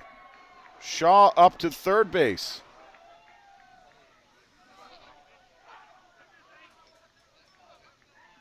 Osichka was warming earlier. He's not throwing right now.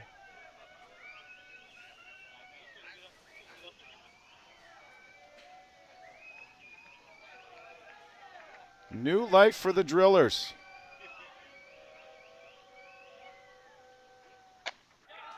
We'll check down at first, and yes, he did go.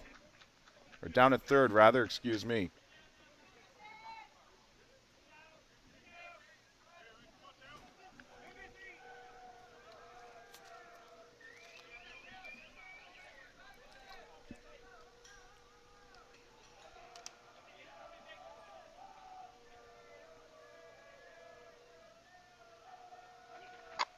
Besgrove gets Migliavaca chasing a rise ball for strike 3. 13th strikeout of the game for Jack Besgrove, and the second out of the inning. Second time he's gotten Migliavaca as well.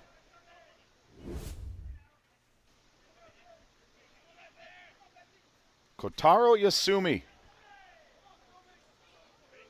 0 for 3. Reached on a fielder's choice his last time around and chases a rise ball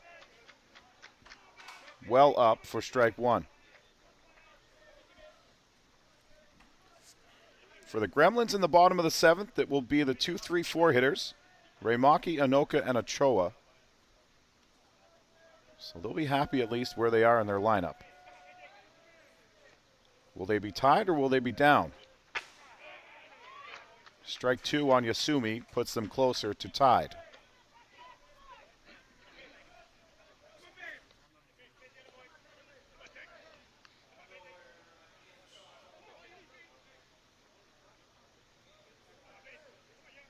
Eyes of the men's fast pitch world squarely on South Bend, Indiana here this afternoon. Yasumi taps it up the middle. Cole Evans across the diamond and beats him by a step.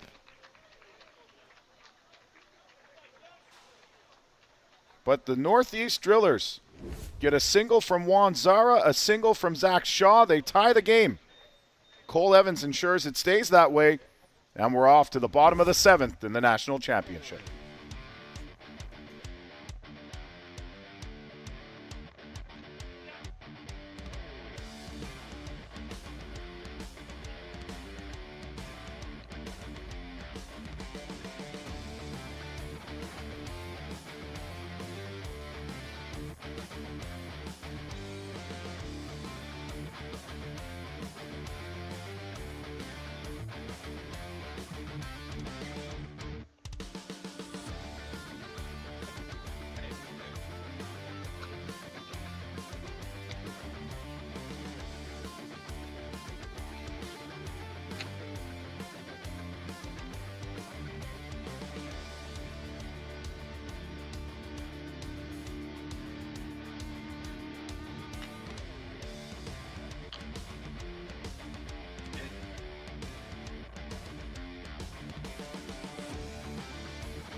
Byers Softball Complex, the site of drama here this afternoon.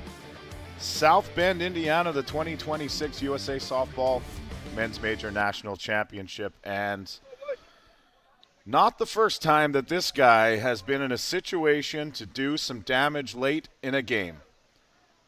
Jerome Remaki will lead things off against Noel Signs. Oh, and Jerome was looking to end it right there. A good pitch, inside high dipper from Signs. Remaki, Anoka, Ochoa, and Evans should anybody reach. So if Signs gets through this inning, he's going to have earned it. Remaki sends this out into left, and it will be caught on the fly by Jordan Solorio. One away.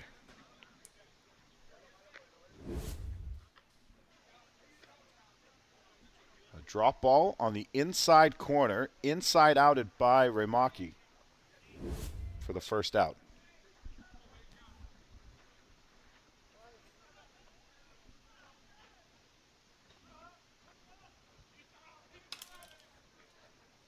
Ben Anoka. He's 1 for 3.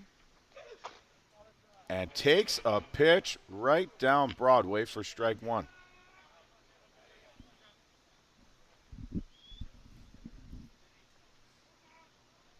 So far, Signs going heavy drop ball here in the bottom of the 7th. Comes with another one, and strike 2 called. Ben turns back for a chat with Bubba Ewald, but our flight scope shows that one was pretty much down the middle. Oftentimes the catcher doesn't come up with it. It'll be called a ball, but that was a hard drop ball. Caught plenty of the plate, and that's the right call.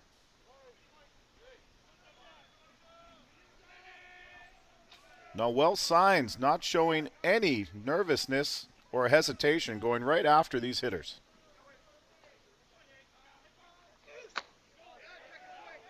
They'll check that, and yes, he did. Ben Anoka run up by Kevin Wallace. Oh, the first one was a ball. Excuse me. I got ahead of myself. I had that as 0-2.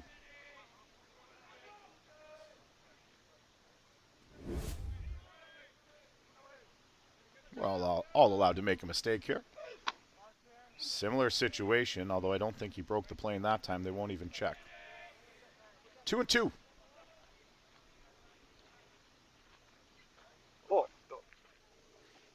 Mind the food that you could. So it's 2-2. 1 out, nobody on. Ben Anoka at the plate. Noel signs on in relief of Huemo Mata.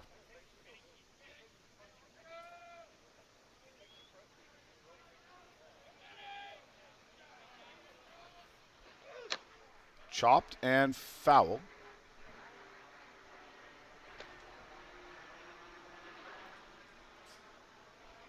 As the plane goes overhead with a big shot, like I think that one was pretty low. I don't think we're that close to the airport that plane should be going over that low.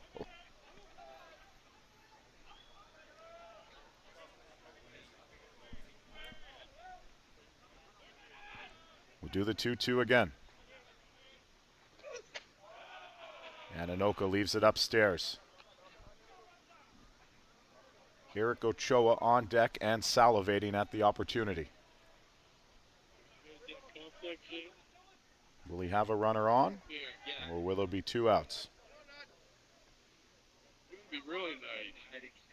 Full count pitch from Noel Signs. Foul tip, we'll do it again.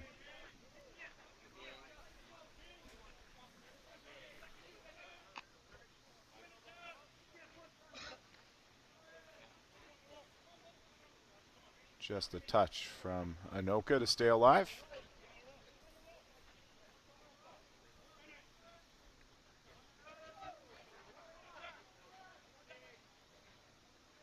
Plenty of tension here. Ball 4 as Signs overthrows it a touch. It was supposed to be a drop ball. It goes all the way to the screen. And the winning run is aboard.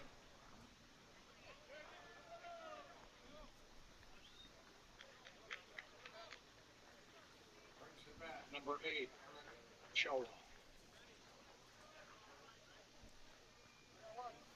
Eric Ochoa singled back in the first inning off the glove of Huemo Mata.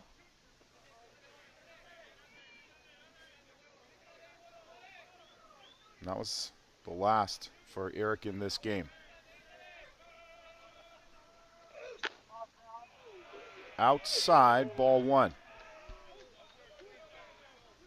On what amounted to a fastball. Not much break on that pitch. Signs asking for confirmation. It was off the plate.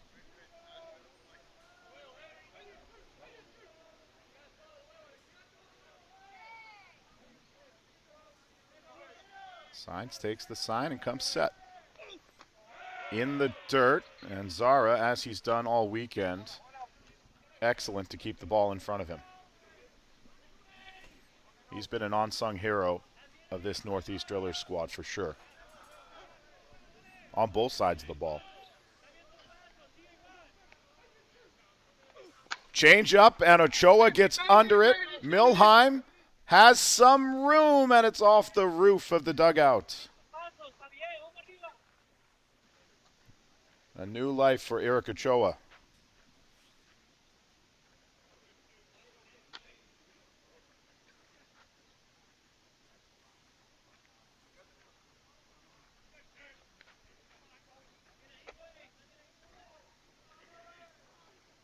Signs gets a new ball. And we'll do it again. The count is 2 balls and a strike. Anoka, the runner, at first. Infield and outfield playing pretty straight up. And again, Juan Zara out of his crouch and saves 60 feet. You can tell on the ball 4 pitch to Anoka and the last couple to Ochoa, Signs maybe pushing a little past the red line.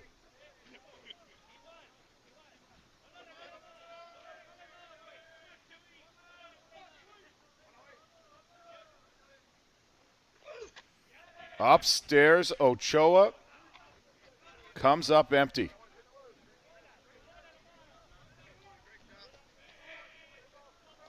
Full count, one away.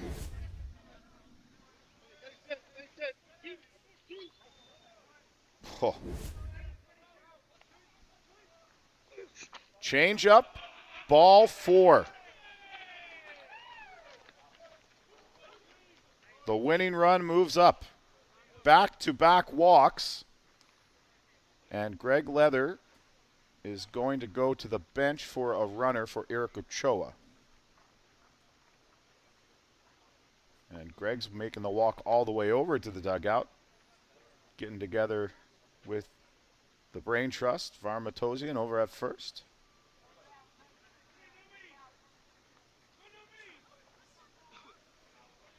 And I believe the message was, keep an anchor on him. It doesn't matter. The winning run is at second. Don't even step off first. The last thing you want is getting doubled off on a line out here. And look who it is, Cole Evans. Talked about him as being the agreed-upon all-around best player in the world, and here he finds himself with a chance to bring home the winning run. He'll take inside on a drop ball. It was Evans who got this whole thing started for the Gremlins last inning. Singled came around to score. He's been magnificent defensively today. Can he close the story with a hit here? Ball 2. Hitters count for Cole Evans. Frankly, any count on Cole Evans is a hitter's count, if you ask me.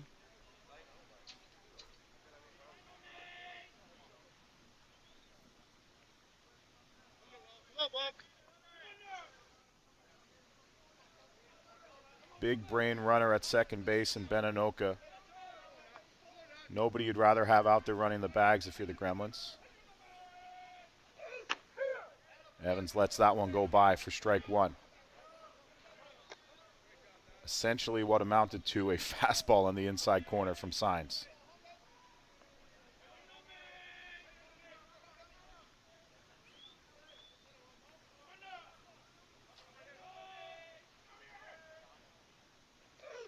Evans sends this out into short right field. Macchia makes the catch. Anoka took off running. And we are going to extra innings. I talked about who you'd want running at second base, and Ben Anoka with a bad read off the bat. And Macchia can't believe his luck as he starts the double play. Let's go to the 8th here in South Bend.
So we go to the top of the 8th inning. It's Blaine Milheim, Riley Macchia, and Jordan Solorio coming to the plate for the Northeast Drillers, who were just gifted an inning-ending double play by Ben Anoka, getting a bad read off second base.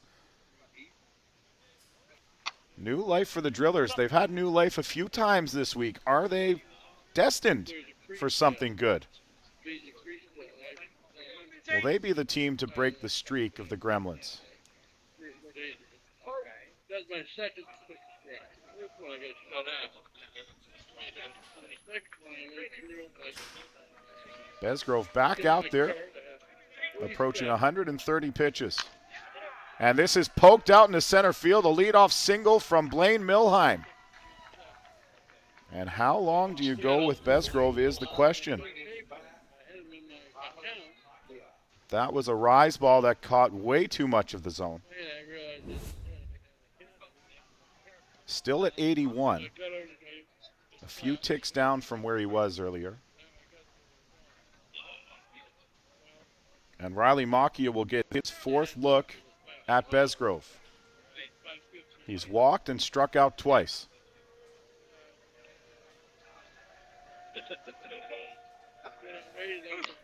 First pitch swinging, and it's foul back.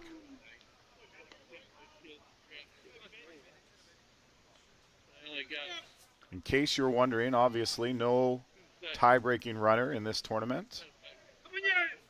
We do it old school. The Drillers won in 10 last night over Kegel just to get to today. Macchia watches a rise ball out of the zone. Then they had a 2-1 win over the Bear Creek Express this morning. And running on caffeine and adrenaline are here in extra innings against the Bear Creek Gremlins. About 3 hours sleep for the guys on the Drillers last night. On the ground to second. Mumu knocks it down. Second for one on the first. Double play. Tane Mumu, come on. That's softball, baby. Look at this. Oh, yeah. Huge defensive play for the defensive replacement, Tane Mumu. Next up for the Drillers. Let's watch it again. Jordan Solario. Keep that play in mind if the Gremlins come back and win this game.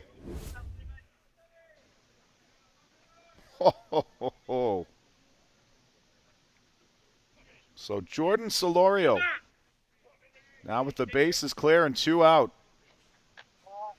Mumu bailing out his pitcher there. It could have been back-to-back singles very easily.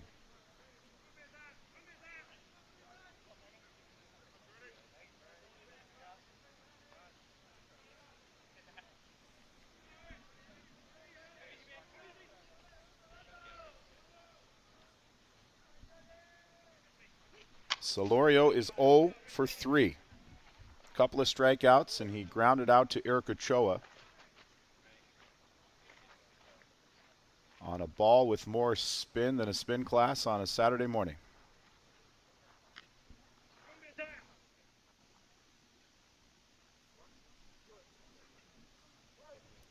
And Besgrove working on top once again.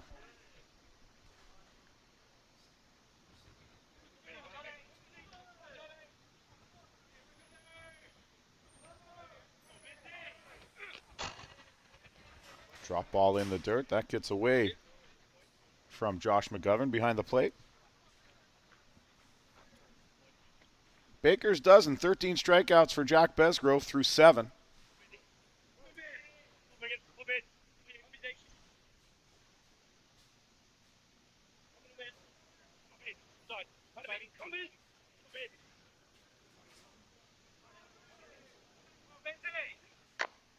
On the ground, this is going to be a tough play. Remaki bare hands it across. Not in time, but you can't come any closer. A slow roller by Solorio. Remaki's playing back at the bag. Moves very well for a big man. Bare hands it across the body, and just by a step, Solorio safe at first.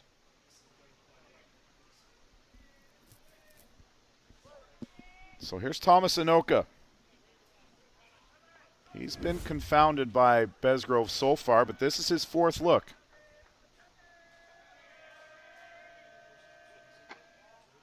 First pitch is low. Solorio runs well over at first. Certainly don't expect him to be off with a stolen base attempt, but it might not be the worst idea. It's hard to string together 3 hits against Jack Besgrove, that's for sure. Juan Zara is on deck. He's been the best hitter for the Drillers.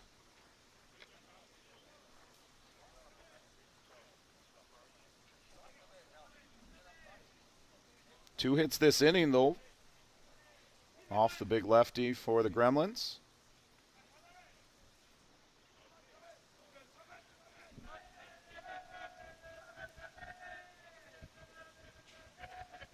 Besgrove to Anoka. And Thomas got caught in between swinging and not swinging, and it's strike 2.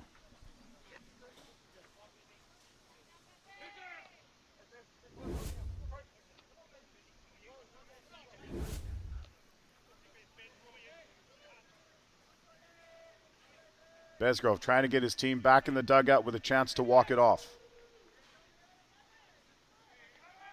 Rears back, delivers, and Anoka stays alive, throwing the bat out there.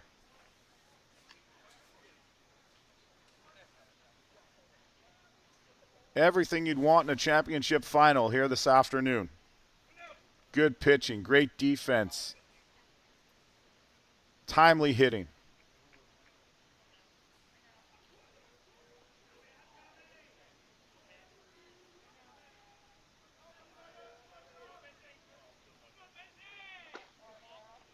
Just off the plate. A low rise ball from Besgrove.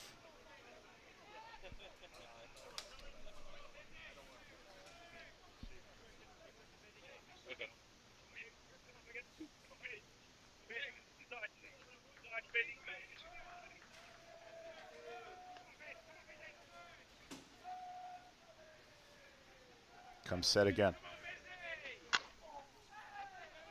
Lazy fly ball out to right field, tracking over near the line and bringing it in is Penuelas.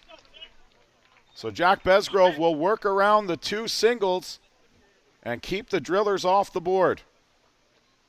We'll head to the bottom of the 8th. The Gremlins, one more chance. Winters, Penuelas, and Mumu due up.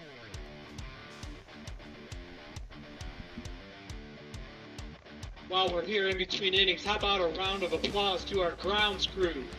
Without those guys this weekend, who knows how many of these games we would have got in. Thank you so much, guys.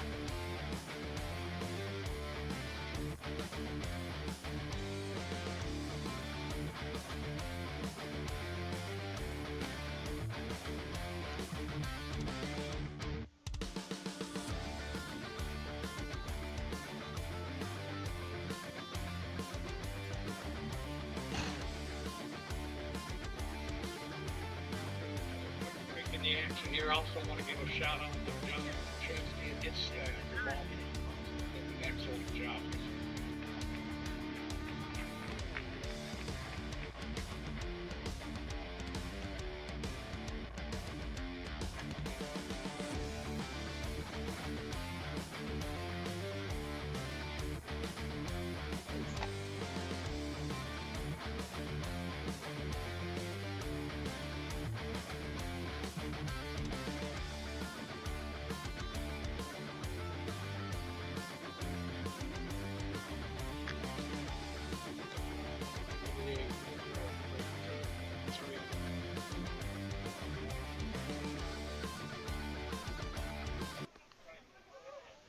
There's a great look at the main diamond here at the Byers Softball Complex, South Bend, Indiana. And there's Noel Signs getting set to face Zenon Winters. It was Winters who had the squibber in front of the plate that Waymo Mata threw down the line.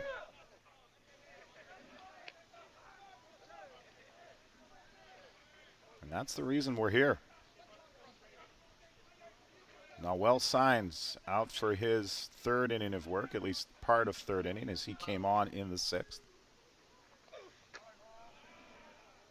Had a couple of walks in the 7th, but worked around it. Got some help from Ben Anoka on the bad read on the fly ball.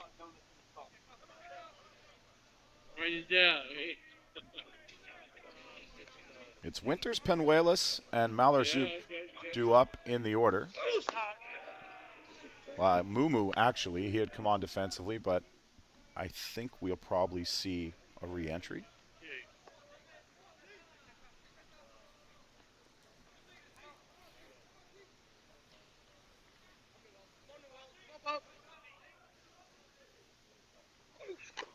Winters on the changeup gets just a little piece.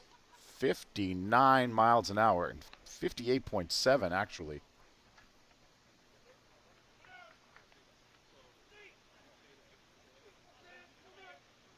Winters kind of nodded out towards Signs to say, okay, you got that in your back pocket? Noted.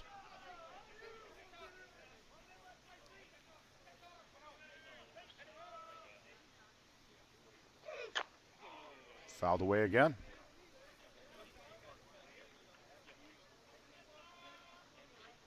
So he added 20 miles an hour on that curveball. Coming back around the outside corner.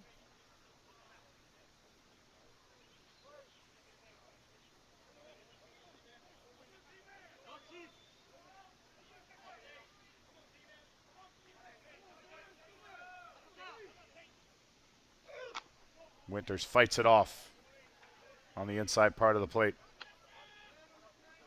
Up there protecting with 2 strikes. Looking to get something he can extend the arms on.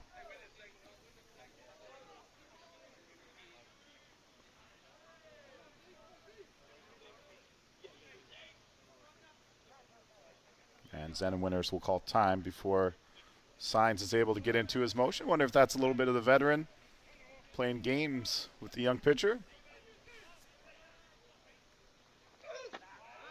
Outside for a ball.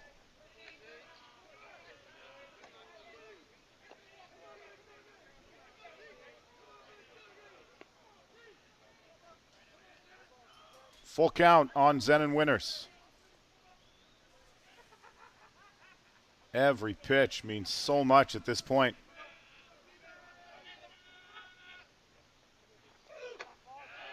Ball 4.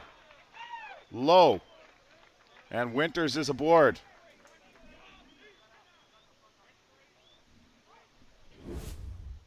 Here's a look at the 3-2.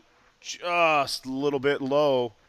Signs and Zara thought it was strike 3. It was borderline. It was close.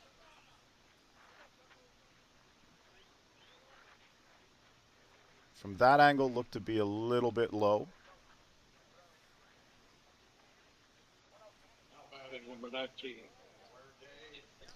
Abelardo Penuelas is 1 for 3. He had a single back in the 4th inning off Waymo Mata. Zen Winters represents the winning run. He's taking a beat and tying his shoelace over at first. That's why Signs is looking over in that direction. And with the break in the action, Ron Hackett's going to make his way out to talk to his pitcher and his infield. Critical moments here. Want to make sure everyone knows where they're going on a suspected bunt from Penuelas. Break in the action. Let's give I mean, I presume Penuelas would bunt here, but he handles the bat very, very well. Take care of everybody this weekend. Thank you, Kayla.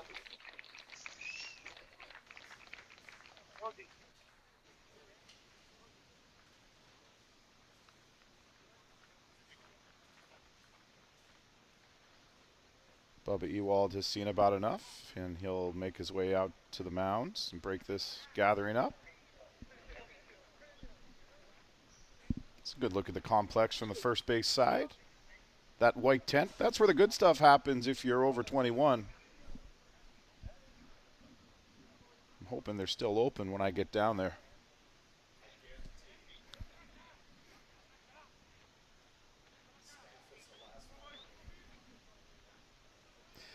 So we're back ready to go.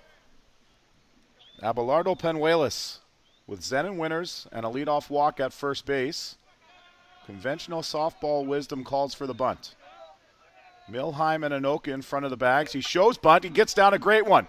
Milheim goes to second, and it hits Zen Winters. It goes into short left field. The runners move up, and the winning run is at third base with nobody out.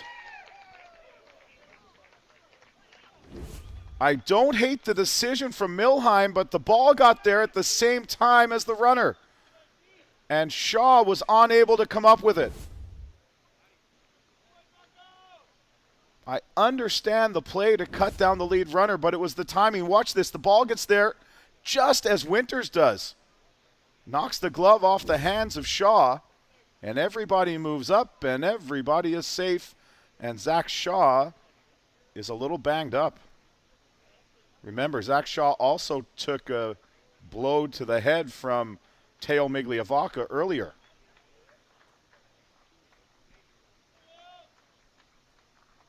So we'll score that a fielder's choice and a throwing error.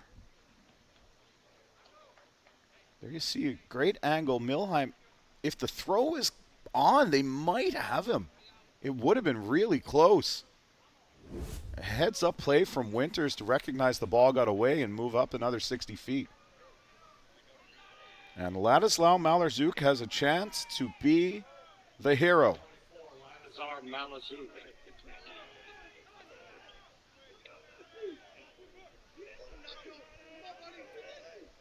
Infield has to come in. First pitch swinging is a strike.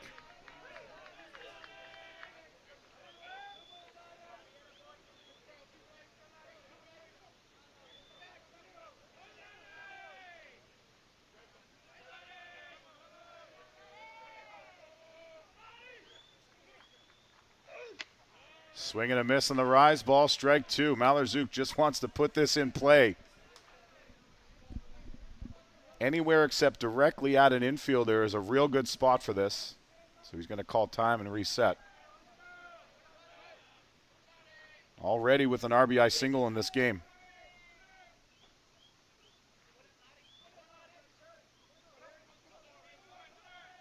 Signs delivers in the dirt. Zara holds on to it. One of the things about the backstop here on this diamond, it kind of shoots the ball right back to the catcher. So you need to be sure if you're going to take off from third. I guess given the scenario, you could risk one runner off of third because you've got another one moving up on the play.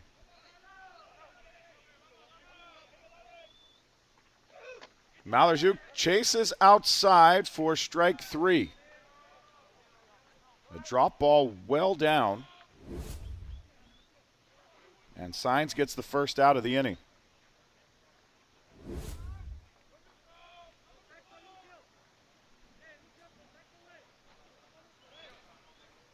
So Lucio Retamar already with a single. Will have a chance to be the hero. Noel Signs for his part trying to work around this jam.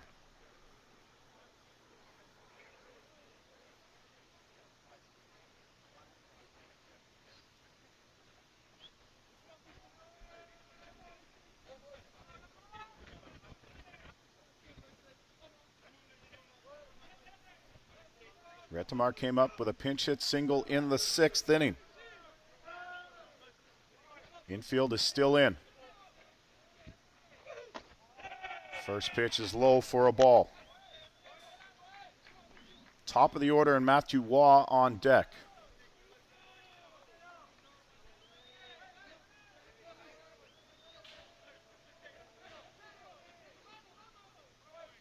Signs needs a strikeout or a pop-up. Gets a slow roller to third, and this is going to do it. Winter scores, and the Bear Creek Gremlins once again USA Softball National Champions.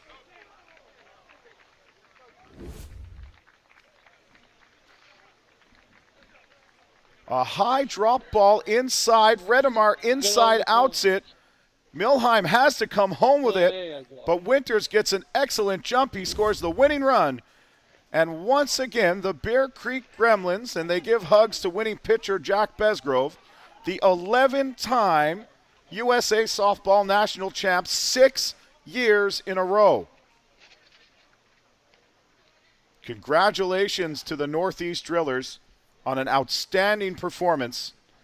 Certainly tough luck losers here today, but the Bear Creek Gremlins found a way, as they so often do, and have treated everyone in attendance and everyone watching around the world to an outstanding game of softball.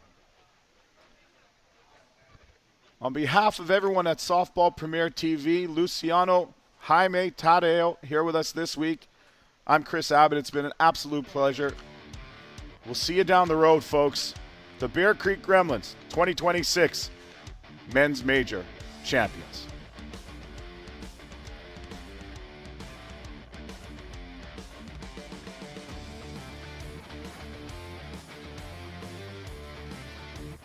The teams stay out on the field for award presentation.